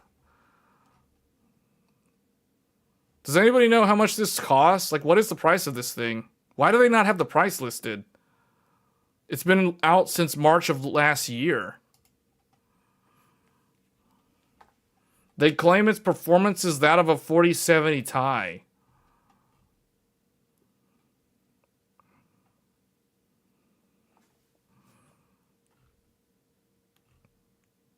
If you scroll down, it shows all the GPUs using the die. Where does it show this? I don't see this. Does it say it here? Oh, wait. Oh, okay, maybe here. Okay. Unlike the fully unlocked 5080, which has all 10,752 shaders, NVIDIA has disabled some shading units on the Pro 4000 Blackwell to reach the product's target shader count. It features 8,960. This 96 ROPS. Okay. The card also has 70 ray tracing acceleration cores. NVIDIA has paired 24 gigabytes of GDDR7 memory, which are connected using a 192-bit bus. That 192-bit bus is going to weaken this card, though. So 5080 is faster than this. Also, this thing has a TDP of 140 watts, and it's a single slot card. So I definitely don't recommend this for gaming because it's not double slot, and it's like, this is, yeah, no. It has NVLink, I think. I think that's the NVLink connector. It's about the same price as R9700. Okay, but it performs worse than a 9700. Because the 9700 is the same performance as the 9070 XT. This thing, according to this, the performance is like a 4070 Ti. It's between 4070 Ti and a 9070. The non-XT. So this is definitely weaker than the 5080 that it's based off of.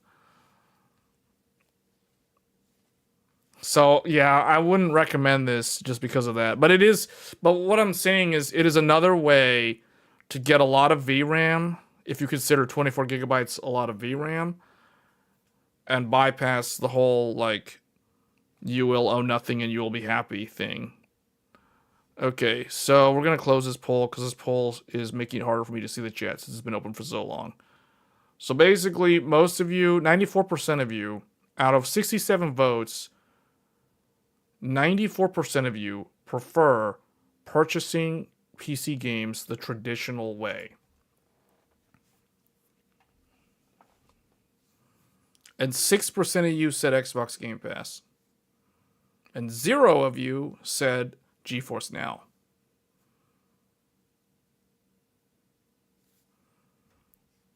What blower style card is quiet? None of them. None of them are going to be quiet when they're under load.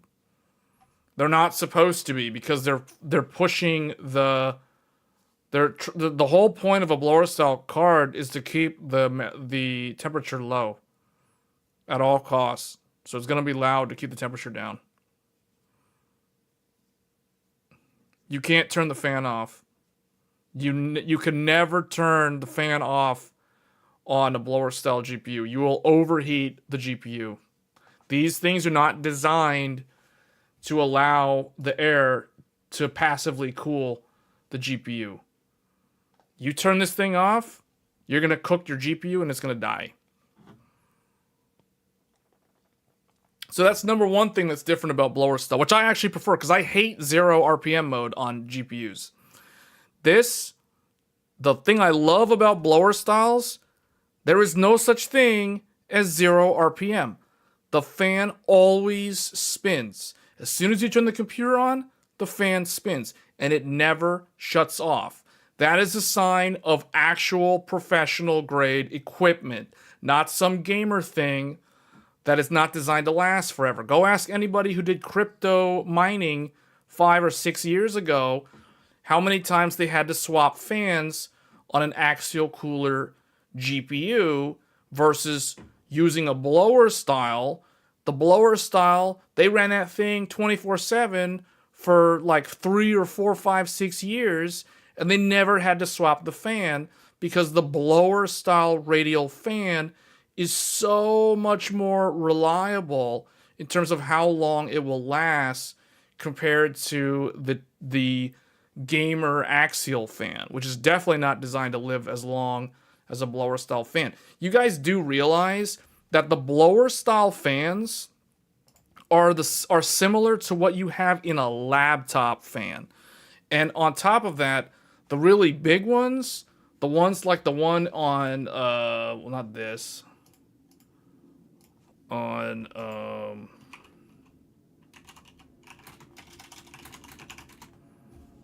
this, the larger ones that are like this, these are the type of fans that go in car air conditioning systems. Use fans like this. They use radial type fans. So that's how you know that the fans aren't going to just break down after like 2 or 3 or 4 years. These things are meant to last. And they're not meant to go to 0 RPM and turn off. You turn this thing off, the thing's going to get to like 100 degrees. Because there's nowhere here for the heat to get out. It's not like a axial where the air can flow through the fins naturally and get out. That's not how this is designed. You go ask a thermal engineer to explain why a blower style is not supposed to have the fan run at 0 RPM. They'll tell you exactly why. It cannot dissipate the heat. Without airflow, this cannot move the heat away from the actual GPU die. So it must spin. It is a fully closed system. It must spin. It is not like, let's go find some random, like this. It's not like this, where there's enough open air. The fin array on the heatsink is big enough and dense enough that when the GPU is idling, the fans don't need to spin because the amount of heat being generated can be absorbed by the heatsink, and the fans can cool, or the case fans, I should say, can cool it passively without having to use the GPU fans. A blower style requires that the blower style fans spin all the time. Francisco with those gifted memberships. Man, gifting 5 people on New Year's Day. Much appreciated.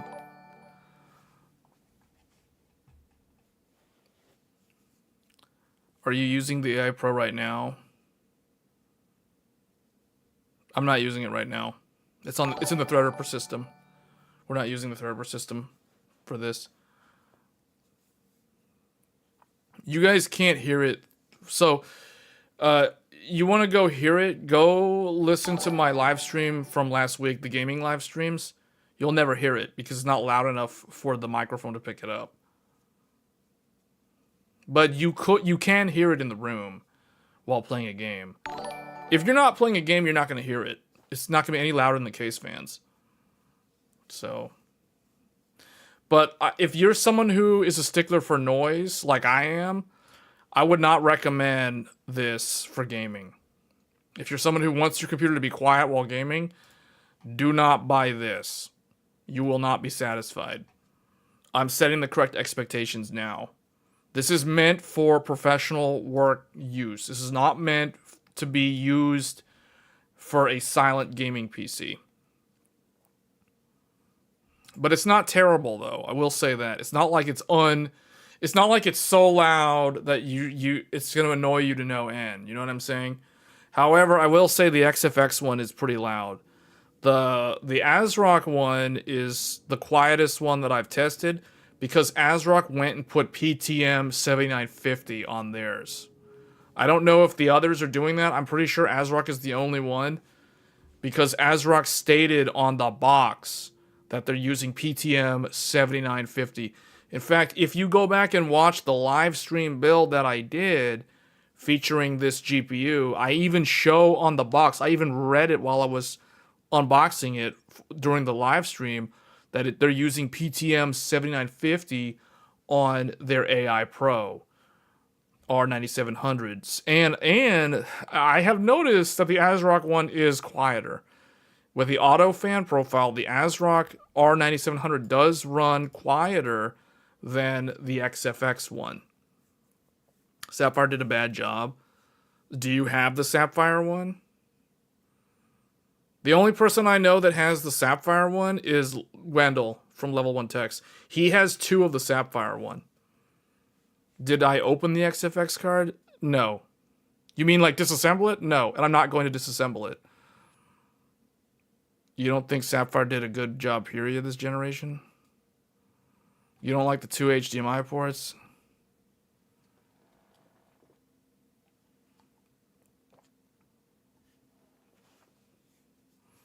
You put the ASRock Creator Radeon.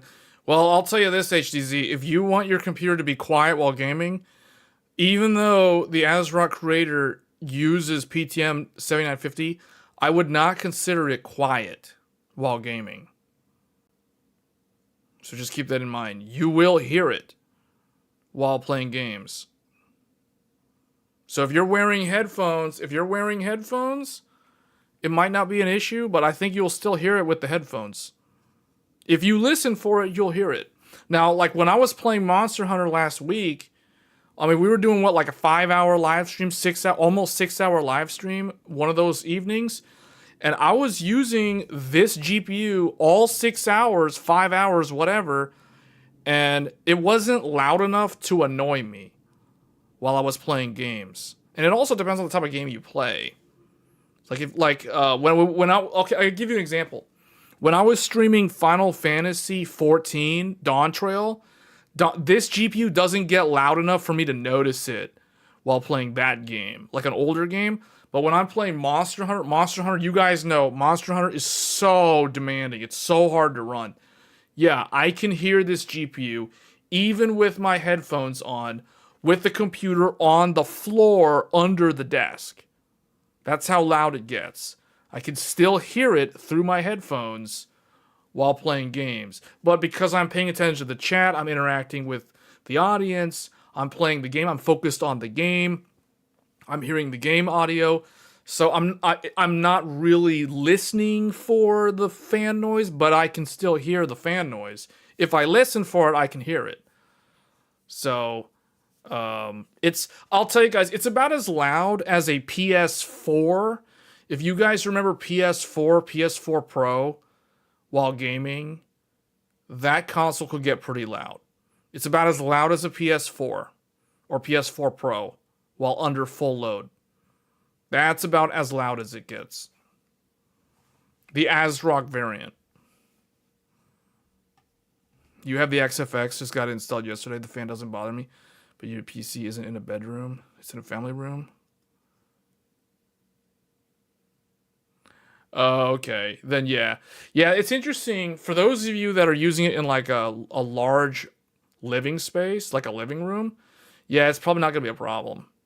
I'm just concerned for those of you that are thinking of buying this, and you're going to have it in your computer where your computer is literally on your desk right next to you. Then you're definitely going to notice it. But if you're far away from it, it's not going to be an issue. So, and on Linux, I don't know why on Windows, you can't turn on the ECC for the VRAM, but on Linux, you can. I don't know why Linux allows you to do ECC and Windows doesn't have the toggle for the ECC, but I have no idea. Wendell has also been trying to figure out, like, why does Windows not do ECC on this GPU, but Linux does. It's kind of weird. It's kind of weird how AMD on general, Radeon on Linux is just so good compared to Windows. I really don't understand why there is such a disparity in terms of the difference between Radeon on Linux, which seems like a first-class experience most of the time, versus Radeon on Windows, which is, I wouldn't say Radeon on Windows is a bad experience. It's just, like, why is there a difference? Like, why is it not the same? You know what I'm saying? Like, what the heck? Anyway, but yeah, so This is literally the best GPU for the money in terms of like how much VRAM you're getting. I mean, let's do the math real quick. So 12, what is it? Like $1,300 divided by 32. Yeah, that's pretty good. So I'll show you guys the, I want to delete all this stuff real fast. All this AI stuff from NVIDIA's thing from earlier. So remember we were talking about, oh, let me bring this up. So let's do some comparison here. RTX, what did we say? The 5090 equals it's like around $3,000 right now. Depending on what you find, it's usually creeping upward now. If you're at Micro Center, you're gonna be looking at stuff that's over $3,000. And realistically, the Founders Edition is never in stock at Best Buy, so that doesn't really exist anymore. I wouldn't be surprised if it's kind of temporarily discontinued because of the whole memory issue. But we do the math. 3,000 divided by 32. So $3,000 divided by 32 gigabytes of VRAM. You're paying $93.75 per gigabyte of VRAM. Let's look at RTX Pro 6000. RTX Pro 6000 is $9,000. So you take 9,000, divide that by 96. That was like 93.76, I believe, or 75. Yeah, 93.75. So 93.75. So it scales. That makes sense. It should be the same number because this is like 3 times the amount of VRAM of this, and this is 3 times the price of this. So it should be the exact same amount. You take this thing, Radeon AI Pro R9700. This thing is like $1,300. So you take 1,300 divided by 32. $40.60, if we round that up, 63 cents. So that is the best deal in terms of dollar spend per gigabyte of VRAM. For those of you that are just trying to hit like best bang for buck in terms of memory, you can do this exact same exercise with any graphics card you're looking for or you're looking at buying right now. So let's do the 5070 Ti because I know that's a really popular one. 750 is the MSRP. So if we assume MSRP and we divide by 16, that is going to be slightly more. So RTX 5070 Ti equals $750. So that's going to be 750 divided by 16 gigabytes of VRAM. So you're spending $46.88 per gigabyte. So you're actually getting a better deal with the 9700 at $1,300 than you are the 5070 Ti at $750 because you're spending $40.63 for every gigabyte versus $46.88 for every gigabyte. And these two GPUs are they're basically identical in performance. If we look now at the Radeon RX, let's just do RX 9070 XT at 650. Isn't that the MSRP? Yeah. Or actually 600 is the MSRP. So let's just do MSRP. So 600 divided by 16. So this is the reason why I've been saying all throughout last year that the 9070 XT is the best deal because here you're spending only $37.50 per every gigabyte. So you see it, but the crazy thing is the professional 9700 is not that much more expensive per dollar gigabyte. You're talking what? $3 more for the professional card that has double the VRAM? I mean, to me, that looks like the most balanced deal. Yes, I know $1,300 is a lot of money compared to $600, but you look at it from a cost average perspective in terms of how much you're paying for that VRAM over the long haul, that to me seems like a better deal. But the 9070 XT at that $600 price point is definitely the best value, hands down. And math proves it right there.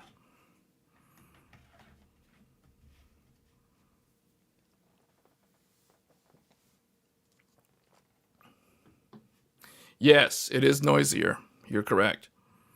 This has noise because of the blower style. These do not have that noise, so you are correct on that. But if we're strictly looking at value, right? Like value for money, that Radeon AI Pro is kind of the secret deal. That's why I don't like really talking about it, because I don't want too many people to know about it, because that's going to mess up the market even more.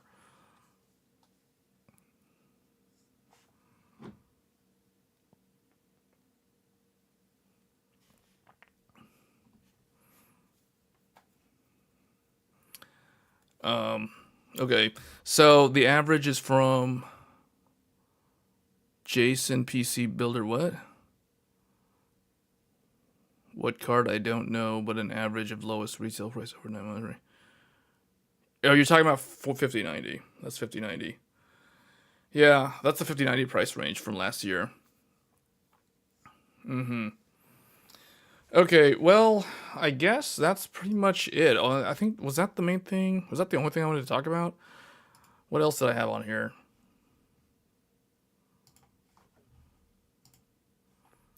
Final Fantasy 14 apparently is going to go to the Nintendo Switch. This is some gaming news that I just saw, and I was like, wait a minute. Really? They're going to bring an MMO to the Switch too? 5090, 9950X3D, 96 GB 8400, Godlike, GTROC, Pimax Sony Micro Old VR equals amazing experience. 96 gigabytes of you mean 6400, right? When I saw your comment, I was like, wait, 8400, 96 gigs at 8400? I didn't show how to do that. I was like, I'm pretty sure I didn't show how to do that, because I don't know how to do that. I don't think that's possible. Godlike, you have the GTR overclock. You're doing the flight simulator, right? With the Pimax? Are you doing driving simulators with Pimax? Because there was someone asking me about that a while ago. Like for using the Pimax for driving simulators. Anytime someone mentions Pimax, I immediately think, yeah, that's the sort of thing that needs a 5090. You would need to use a 5090. None of the other GPUs I would consider for that. The only other one was potentially 4090, but even the 4090, I don't really think that's a good long-term choice for Pimax. Were you using the Pimax with the 4090 previously?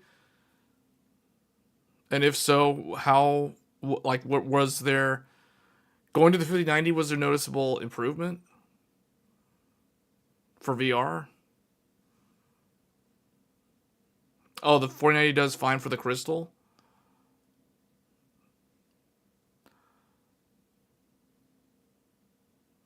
$5090 was a huge upgrade. With all the prices blowing up, I'm glad I built my stuff in late August. Why wouldn't you be able to upgrade your GPU? The GPU right now is still well, okay, if you're saying a 3060 is more than decent now, then I question what type of monitor resolution you're playing games at, but if that works for you, then that's totally fine, but a 3060 would totally not work for me. Secondhand market will be, yeah. There were 4090 for 1300 used before 5090 launch. You know, the 4090s are kind of just like, I don't even know. No one even really mentions those anymore. And they're just kind of like wherever they went, you know? Like, where did the 4090s go? Did the AI. I know the people that are using them for gaming still have them, but unless they upgraded. But you never hear, like, who actually is using 4090 anymore. Like, what happened? Did they get gobbled up into the AI abyss? It's like, where are all the 4090s? You're keeping it as a spare, just in case. Yeah. You know, this is funny because it's like, you might want to. That's probably a good idea. I'll be honest with you. I think it's a good idea to have a spare, just in case. Yeah. Especially because he's like, we might be stuck with these GPUs for a pretty long time. You know what I'm saying? We might be stuck with a long hardware generation. 5090 was $517 in Q2 to the AIB. What do you think about Zotac? I've said before, Zotac is good. Zotac and PNY are what I would get if you have the choice. 4090 in the box. It's in the box. It's in the box. So is that in an actual computer tower, or is that like literally in the actual packaging? It's like just sitting around. People just who have 4090s just sitting around. They're just sitting around, you know, like they're not even using them. They're just there. Oh man, I think of what am I thinking of? That just made me think of like this is the most random thing that I just thought of. It's like in Mighty Morphin Power Rangers when they get a new Megazord. You know when they get a new Megazord and they stop using the old Megazord? Nothing ever happened to the old Megazord. It's not like it was destroyed or anything. They just stopped using it for whatever reason. Just to upsell kids to the new Megazord, you know what I'm saying? So it's like the 4090 is like the Ninja Megazord. It just vanished. And the 5090 is the Shogun Megazord from Mighty Morphin Power Rangers. You know what I'm saying? Like, that's the most weird, random thing that I just thought of. It's just there. It's like the Ninja Megazord never got destroyed. It's just the Power Rangers just stopped summoning it one day, and they just started summoning the Shogun Megazord. So the Shogun Megazord is the big beefy 5090, and the scrawny skinny Ninja Megazord is the 4090. You're afraid of the burning connector? Oh, which 5090 do you have again? Because in your super chat you mentioned you have the Godlike. I know you have the Godlike motherboard, but you didn't mention what brand of 5090. Like which one? Did you put it on a water block? People.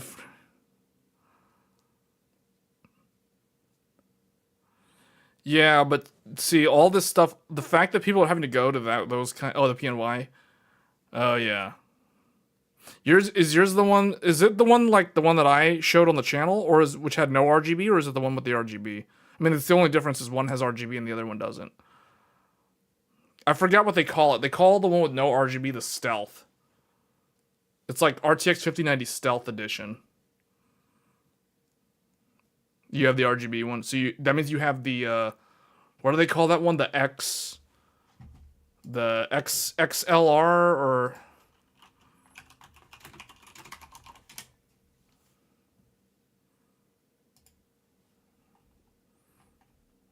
it's this one, except it has the RGB. It has the RGB on the back plate right here where the flow through is. Yeah, I know which one you have. Yeah, that one and the Zotac ones are the ones that I would get. Like if I had to choose between PNY and MSI and Zotac, I would go either PNY or Zotac, depending on which one's available.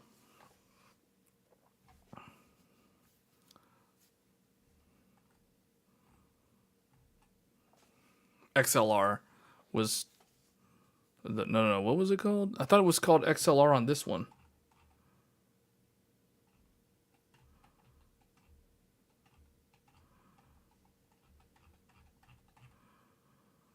Is it in here?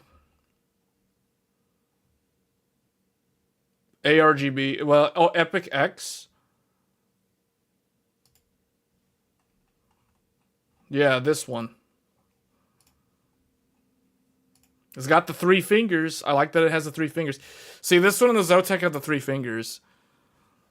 The more fingers, the less sag.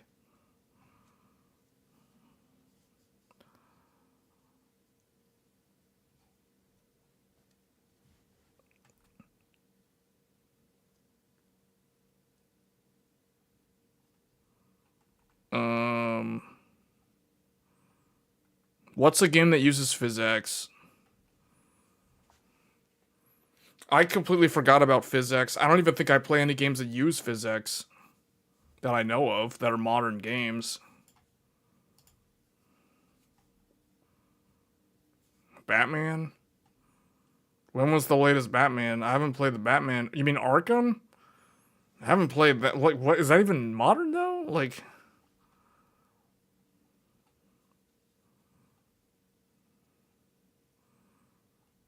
what wasn't the last one like 2018 or something? When was the last Batman game?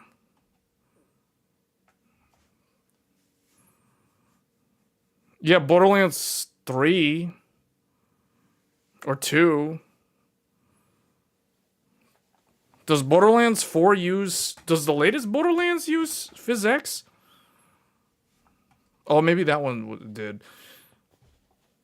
Witcher 3 is so old. Witcher 3 is like... Almost... Isn't that like a 10-year-old game?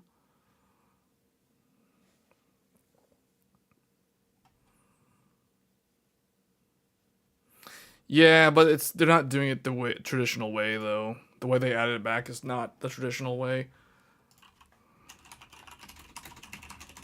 Witcher 3, I could have sworn that's like 10 years ago. May 18th, 2015. Yeah, it's like 10 and a half years old.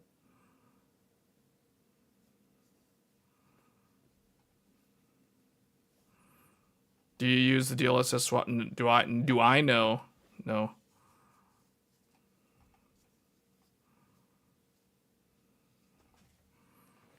Are you talking about something for, is like a swapper for what? For PhysX? I don't know if I play any games that use PhysX. So that's what I'm saying. Like, people are mentioning Batman and Witcher 3. I'm like, Witcher 3 is like 10 and a half years old. I haven't played The Witcher 3 since like before the pandemic. And I don't even know when was the last Batman game. I haven't even played. I never played Arkham. What was the one that was after Arkham City?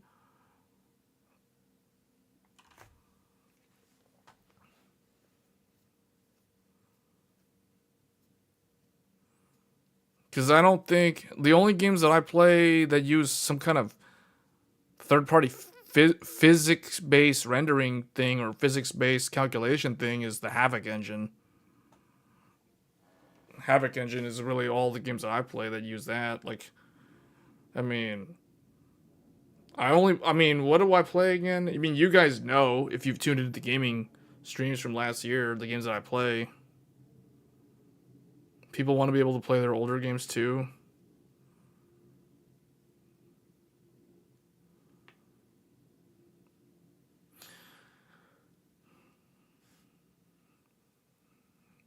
Assassin's Creed Shadows. Does Assassin's Creed Shadows use physics? I mean, okay. I mean, what did I play last year? I played Elden Ring, Night Rain, Monster Hunter Wilds, Final Fantasy XIV Dawn Trail, Trails in the Sky. None of those games use PhysX, I can tell you that. Like, none of them. One of them doesn't even have, like, two of them don't even have three of them don't even have ray tracing. I don't even think Night Rain has ray tracing. It's funny because Elden Ring has ray tracing, but Night Rain doesn't have ray tracing. It's like they took it out. They took it out of the game. Like, I don't know why they took it out. I guess people complained, so they took out the ray tracing. That's typically how Japanese developers respond to things. Like, if you're gonna complain about something in their game, they're just gonna, like, okay, so just not put it in the next one. You don't like ray tracing? Okay, you don't get ray tracing on the sequel. It's that simple.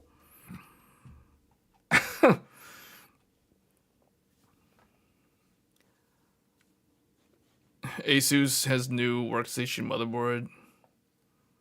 Okay. Our personal experience isn't always representative of the whole. Yeah, well, yeah. That's the thing. I know a lot of people don't see the average person. I've tried to survey people on ray tracing, just kind of like offline, like people I know. I just like the people, gamers that I talk to. I'll go in and I'll ask them, "What do you guys think of ray tracing?" Half of them don't have a strong opinion, and then some of them hate it. Some of them like think it's cool, and then some of them think that it's well. Okay, the ones that think it's cool don't even use it. That's the thing. It's funny because it's like they'll go and they'll buy an NVIDIA GPU and they won't even use the ray tracing. Like what? Why'd you buy the NVIDIA GPU if you're not even going to use any of the marketed things? Like what? Huh? Like you bought an NVIDIA GPU to play League of Legends? Like what? Why? Like what? Who goes and buys an RTX 5070 Ti for League of Legends, you know? But people, I don't know. People are going to do what they're going to do. They're going to spend the money, like, however their brain decides to figure out how they need to, like, you weigh the pros and cons, like, oh, my GPU died. I got to go buy a new one. The 5070 Ti has better ray tracing performance slightly than the 4070 Ti and the 9070 XT. And I'm going to go and buy one so I can play League of Legends. Yeah, okay. That sounds like, yeah, that's totally a reason to justify to go spend $800 on a brand new GPU so you can play League of Legends of all things. Because that totally needs that level of GPU.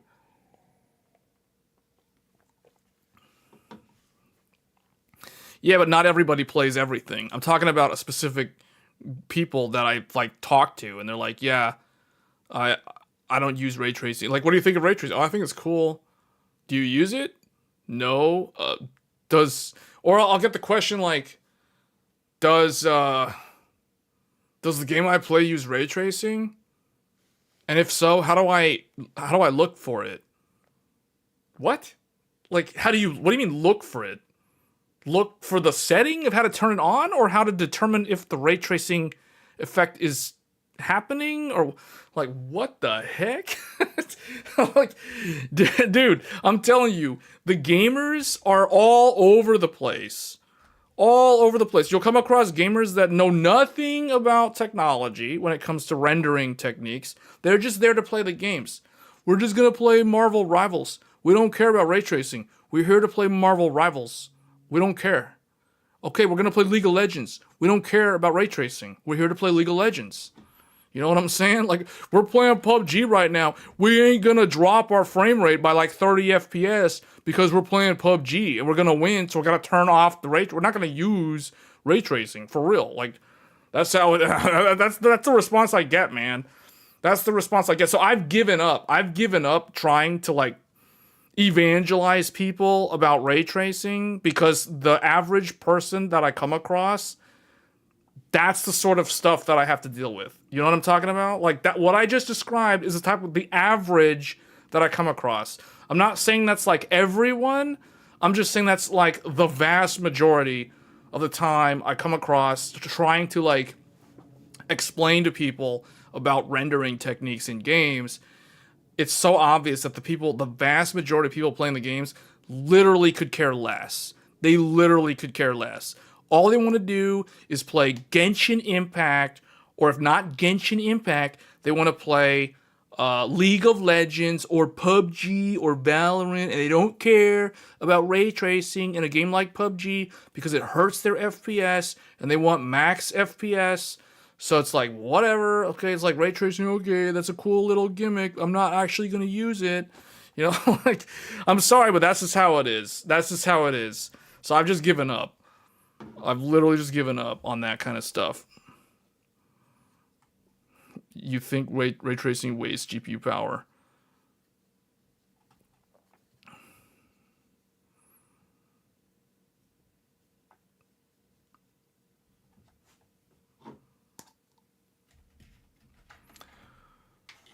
A lot of them can't even tell. Yeah, A lot of them can't even tell.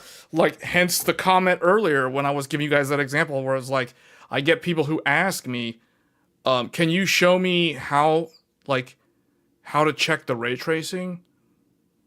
Like, show me how to look for it? Like, how to turn it on? Okay, assuming you turn it on in the game, like, now what? Like, how to actually tell that it's there? Like, yeah, good luck trying to teach someone who has no idea about how ray tracing works, like, how to tell the difference between ray tracing on versus ray tracing off.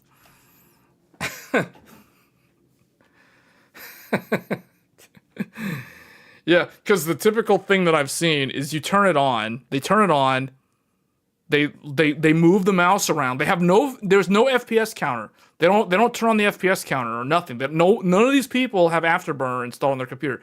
So all they do is they turn it on in the settings, they go back into the game, they move the mouse around for a little while, and they're like, this feels bad. Like, this feels slow. I don't like this. I'm gonna turn it off. And then they go back in the menu and they turn it off, and then they turn it back and they're like, oh, it's turned off now? Oh yeah, it feels a lot better. Okay.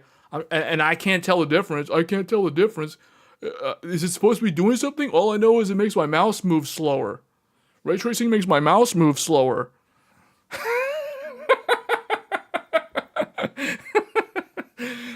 Ray tracing makes your mouse move slower. Okay, so the workaround is turn it off. Yeah, I'm just gonna leave it off. Yeah. Because yeah, that's the technical term. It makes your mouse move slower. Yeah. Oh man, yeah. Because you talk to the people who are playing the competitive shooters, like Counter-Strike 2. First of all, those people, those people don't even play the game at like 16:9 aspect resolution half the time. They're playing at like 4:3 aspect ratio. You know what I'm saying? Like, these people, I mean, okay, most people now are playing Counter-Strike 2 at the normal modern resolution scale, like aspect, like 16:9 or 16:10. But depending on how hardcore they are about how they play their CS, no RT, none of those stupid graphic settings. No, crank it all the way down. Set it to like one step above lowest settings. As long as that FPS is like 350 or whatever they're wanting to target. That's it. That's it. You can't lead a 5090 to drink. What? Not the 5090. You're talking about the people.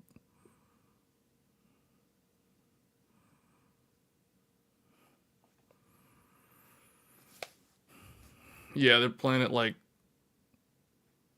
1080p on a $1,000 OLED.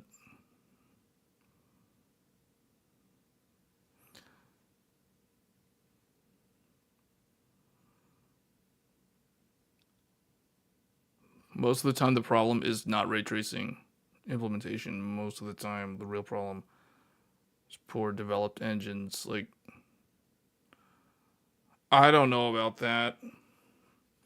I don't think you can blame the developer's game engine for that, because I have seen games that are made using Unreal Engine 5 and they run totally fine. They look really, really good, and there's nothing wrong with their performance. And I've seen other games. Let's look at an example here. Tekken 8. Okay, why is this? Tekken 8 is an Unreal Engine 5 game that runs very well and has no issues at all, and the netcode for the online, which has really nothing to do with Unreal Engine 5, is really the main complaint. But that's always a complaint for fighting games. So the graphics of Tekken 8, the UE5, all that stuff, totally fine. Really, really good stuff. It works so good. Meanwhile, you have a game like Ashes of Creation. Ashes of Creation. This is Unreal Engine 5. This is made in Unreal Engine 5. Yeah, check this out. Brand new MMO. Unreal Engine 5. Look at that. Wait, what? Hold on. Is this... Yeah, Unreal Engine 5. Ashes of Creation. People are saying that it runs fine, but it doesn't... Like, people are complaining about how it looks. Like, they're like, wow. It's Unreal Engine 5. I thought it would look so good. I thought it would look next gen. Why does it look like a PS4 game? Like, what the heck? It doesn't even look like UE5. Like, what happened? Like, what is this? That's the response that I get from people. They're like, man, this is Unreal Engine 5? This is an Unreal Engine 5 game. Look, UE5.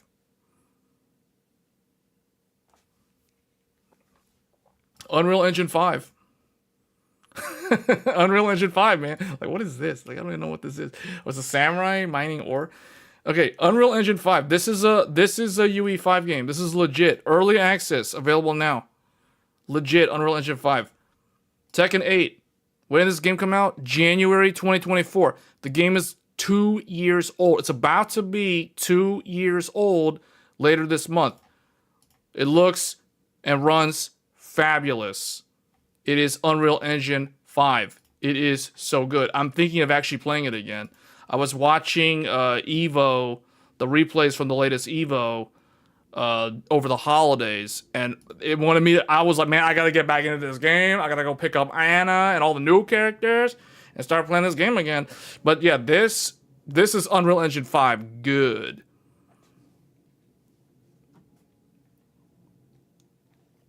So I would not blame a modern game engine for like causing games to be bad. I mean, you got Ashes of Creation. This is like the newest, bestest, most advanced, most current, most modern Unreal Engine 5 game there is. Then you have a 2-year-old Unreal Engine 5 game that runs and looks amazing, I might add.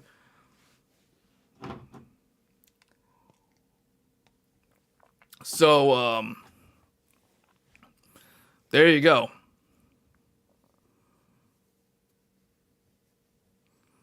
Okay, so when I played StarCraft 2, most of the time I put it on low because less flashy graphics made it less distracting.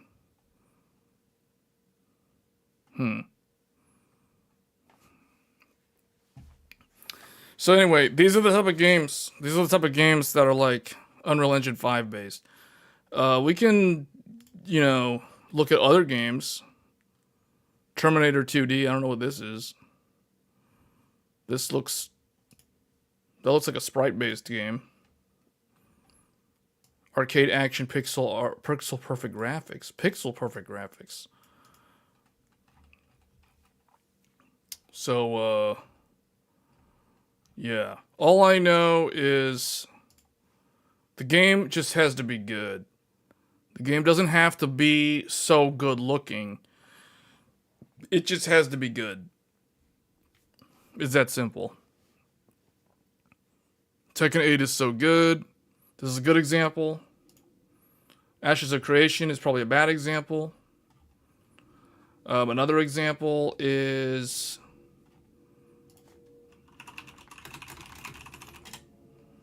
Lords of the Fallen.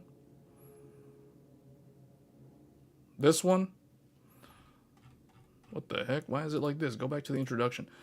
Yeah, Lords of the Fallen. Lords of the Fallen, 2023, October 2023. One of the first games developed by a small studio that is not Epic themselves. They licensed the engine. They're using Unreal Engine 5. This small studio made a game in Unreal Engine 5 that is very compelling to play. It is a very fun, very good game. Very challenging game. But also very difficult game to run. Unreal Engine game that's very hard to run. But keep in mind, this is one of the early Unreal Engine 5 games. 2023. 2023 was like the first year that we saw UE5 games starting to come out that were not first party developed, meaning they weren't actually made by Epic themselves. So something other than Fortnite running on UE5. You know what I'm saying? So like Immortals of Avium was an example of a bad one. Lords of the Fallen was an example of a good one. It was hard to run, it had a little bit of bugs, but it's a small studio, and they fixed all those bugs out. And these guys have been so passionate about updating the game and keep working on the game and adding stuff way post-release. Even recently, they've still been doing updates. So this is an example of a good one.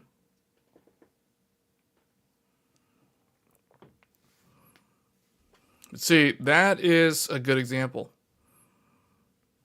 Black Myth Wukong's another good example.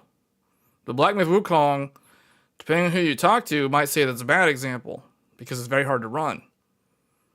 Black Myth Wukong, to get the sort of visuals that you want to see in that game, requires very, very high-end hardware.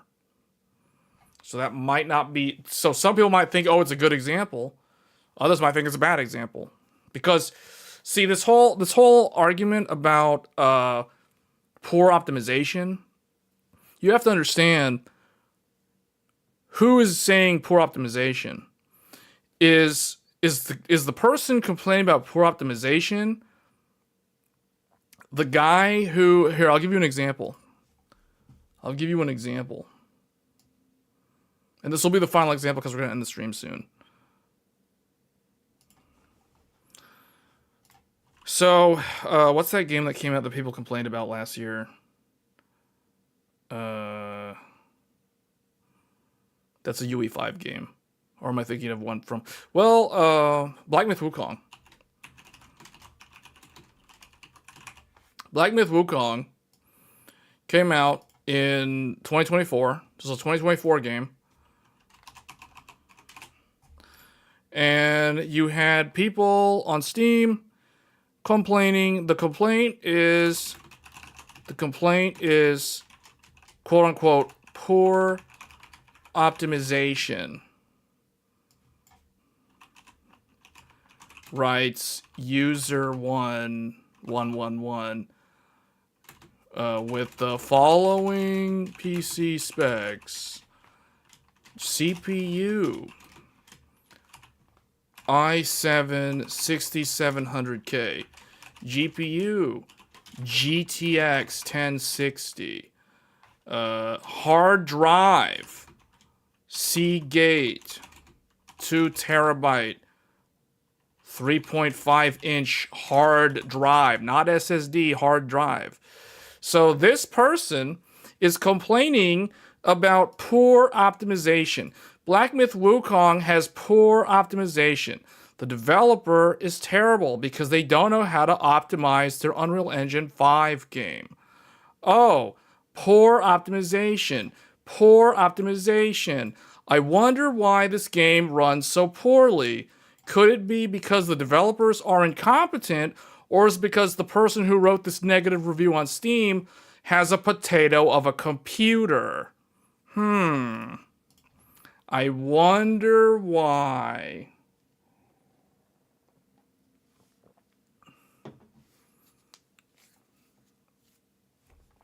I wonder why.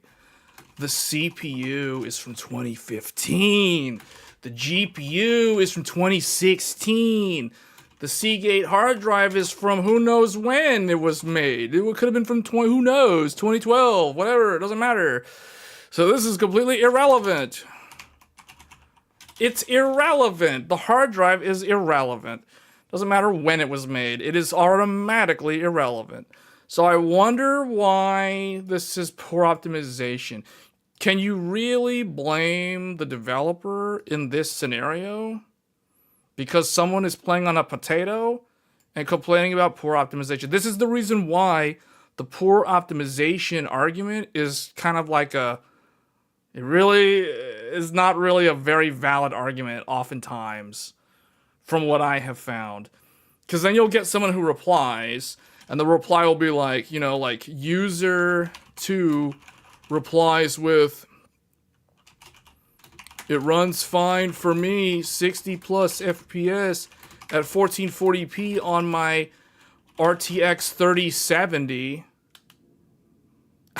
It's like, Yeah. So you basically have people that lie. They straight up lie, or I don't know, like whatever they do. They're running at like the lowest settings or something. And then you have people that are like, user 3 replies like, it's stuttering for me and I'm using 4090 plus 9800X3D. You know, like someone will reply with well, this didn't exist back then, but it would have been like, you know, whatever. Like, it's stuttering for me. Bad developers, you know, like, so something, I don't know, like people have completely weird expectations, you know what I'm saying? Like, this is the reason why the poor optimization thing doesn't really matter most of the time. Because if you're a developer and you read this, like, what are you supposed to do? Like, what are you supposed to do? Someone's complaining about your game, and this is what they have. And then, like, someone else is like, oh, it's fine, okay. And then this guy's like, yeah, it's stuttering for some reason on my computer, and I've got, like, this. It's like, yeah. What do you do? If you're the developer, what do you do? How are you supposed to fix the game if supposedly there's a problem with the game? What do you do? Do you guys see, like, how if you're the developer, how are you going to respond to this? What are you going to do to this thread on Steam? Someone's complaining, and they're playing the game on an ancient dinosaur, and they're complaining that you don't know how to develop games properly.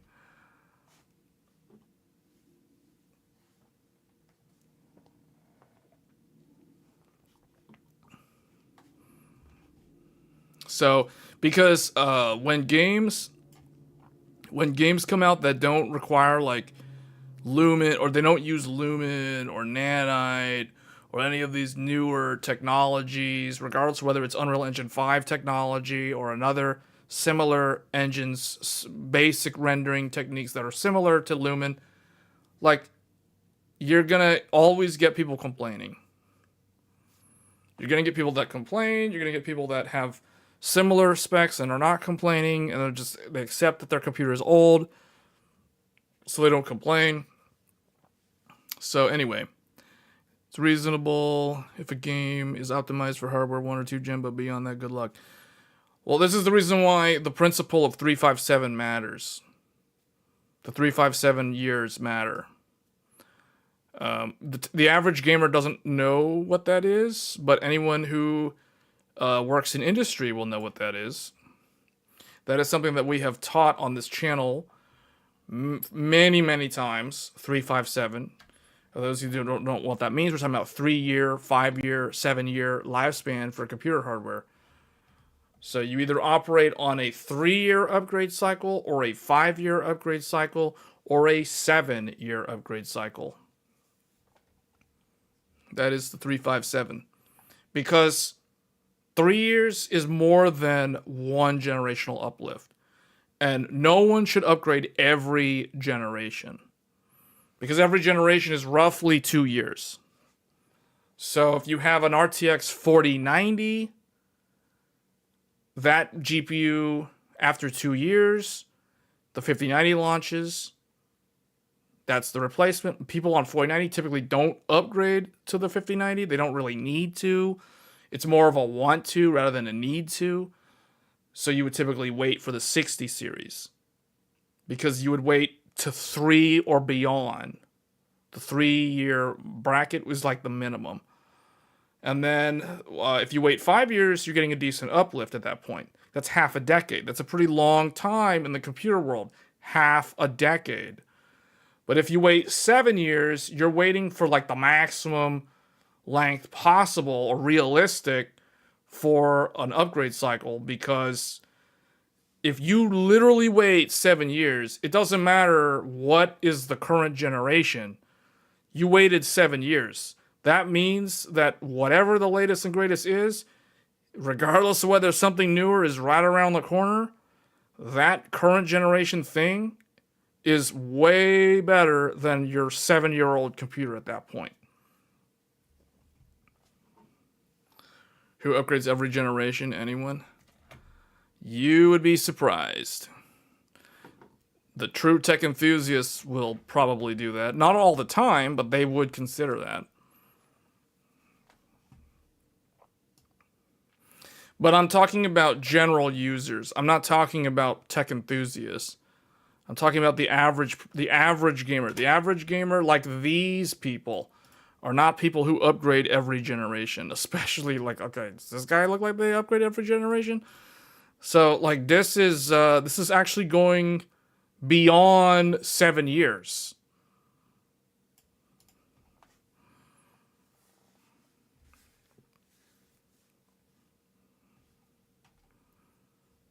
So the people who upgrade every generation are more of like the enthusiast crowd than the regular gamer crowd. And there's a difference. The average gamer is not someone who is super into computer hardware the way people who watch my channel normally would be. You know what I mean? So there's a difference. The average gamer is the type of person that is not, I'm not going to say this type of person who writes this sort of thing is an average gamer. I mean, I guess technically they could be, but the average gamer is someone who doesn't really spend too much time working or tweaking computer hardware. That's like a different hobby. You know what I mean? We're talking about two different things here. Building your own computer and that kind of thing is a hobby in and of itself. And that's the thing that's at threat of going away with this whole shift, this slow migration to cloud gaming. So.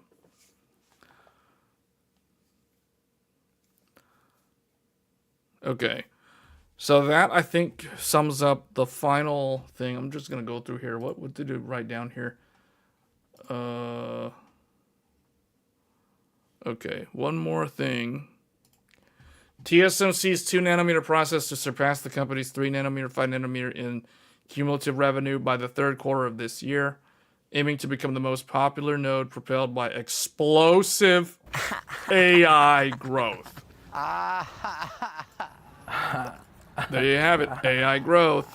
A total of 10 2nm facilities are expected to be constructed on TSMC's home turf in the US, with production capacity reaching 80,000 to 100,000 wafers by the end of this year.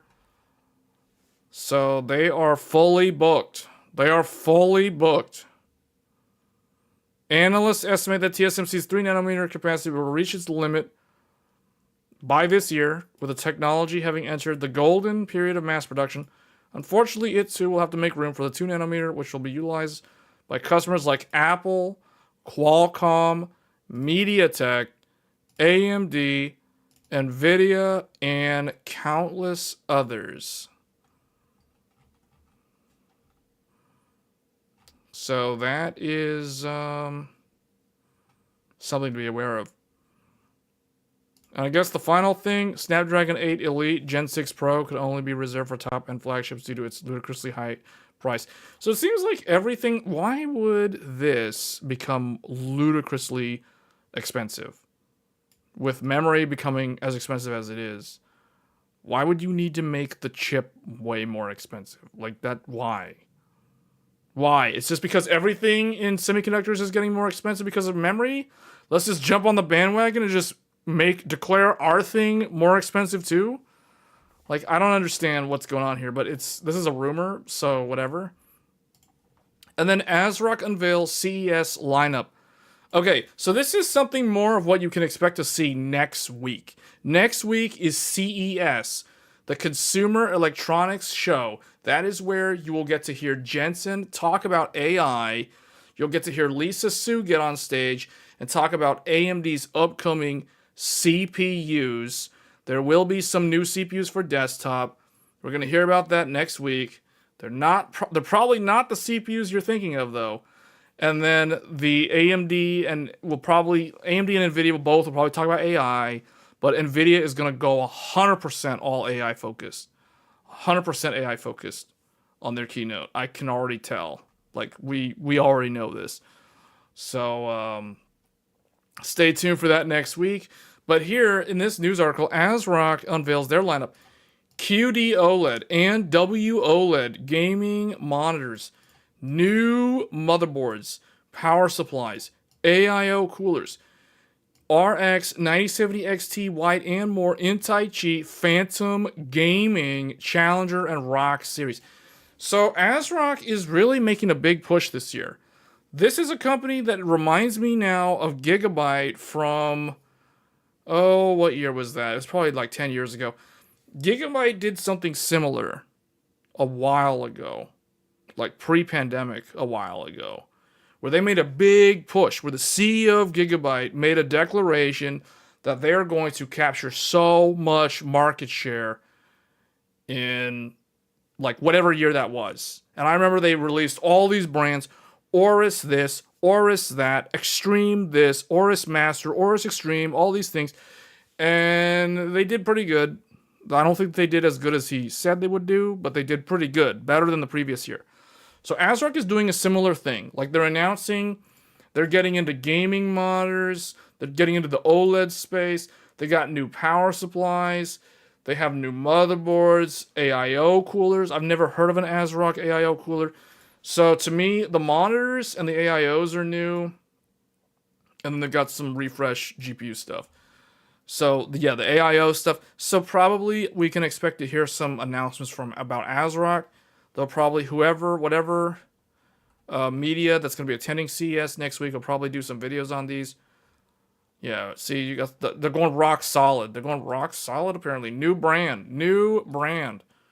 This looks a lot like the MSI Pro series though. Just saying. Okay, and then new monitors featuring the FreeSync Pro 540 Hertz Tai Chi OLED gaming monitor. True Black 500. I don't know what any of this stuff means. 65 watt USB Type-C charging. DCI P399. That's color gamut stuff. So yeah, that's pretty good. That's in line with the others. And then they're doing new white GPU. They have, according to this, it has the ability to tell you the temperature on that LCD panel on the side there. So, I don't know. That seems pretty good. And then the power supplies. These are very good power supplies. They have some of the best power supplies right now because their power supplies can prevent the RTX 5090 from melting. They have a temperature sensor, which is in line with the 6 pins. So if it detects one pin overheating or running much hotter in terms of temperature versus the others, it will basically shut the computer off to prevent a meltdown. So they have stuff like that in their power supplies. Very good stuff overall. It says here they got a hefty lineup. So they're making a big push, man. ASRock's making a big push into a lot of different things. They're spreading out into a lot of other things. So that's good to see. And then I think that was really it. That was pretty much it. Oh, Gorgon Point was benchmarked 8 to 9% faster versus the predecessor. So, yeah. We know what NVIDIA's going to talk about. NVIDIA's going to talk about AI. But AMD could be an interesting one to listen to. Because AMD will probably talk about Gorgon Point as well as new desktop CPUs. But the CPUs will probably be the APU CPUs that'll replace the 8000 series CPUs. So think of it like, you remember the 8700G and all the ones that fall in line underneath that one? I expect there to be a 9000 series, like a 9000G series or something similar. I don't know how AMD is going to name these parts, but there should be a refresh for mobile, and then there should be APUs coming to desktop.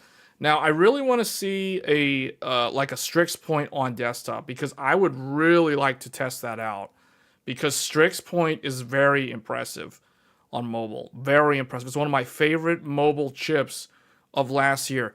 It wasn't as impressive as Strix Halo, but in terms of laptop form factor, Strix Point was incredibly good.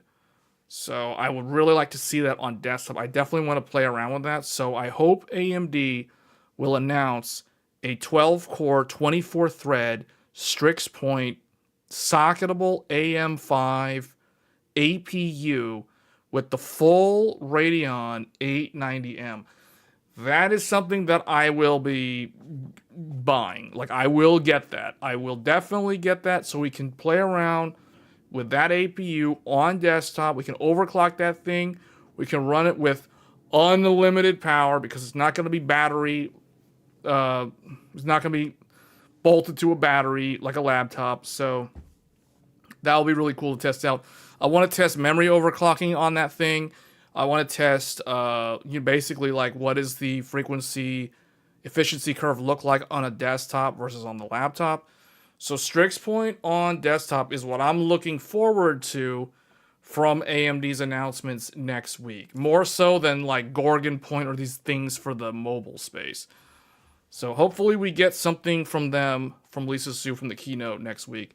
So anyway, guys, that's going to be it for this week of Tech Thursdays. We're at the 3-hour mark. I did say this is going to be a shorter episode, since this is one that I didn't expect our regular audience to tune into because it is New Year's Day and some people are on holiday. So rather than continue to talk about things that we're going to hear about next week firsthand, I'm going to go ahead and call it for the stream. So thanks for tuning in, guys. We'll be back next week with Tech Thursdays at the regular time. And next week is CES. So I might live stream my live reaction for the keynote presentations from whoever's presenting the keynotes, whether it's Lisa Su or Jensen or whoever. So if you guys want to tune into that and you want to know when I'm live, definitely hit the bell icon if you're not subscribed already to the channel, so you get notified when I start the live stream, so you can tune in and basically interact with us during the whole time that these announcements are being made. CES is typically one of the biggest shows of the year for technology. The other one is going to be in June, and that's going to be in Taiwan. But this one is the big one in the US. So I will see you guys next week. And until then, take care, and I will see you then. Thanks for tuning in, and Happy New Year. Take care, everyone. Thanks.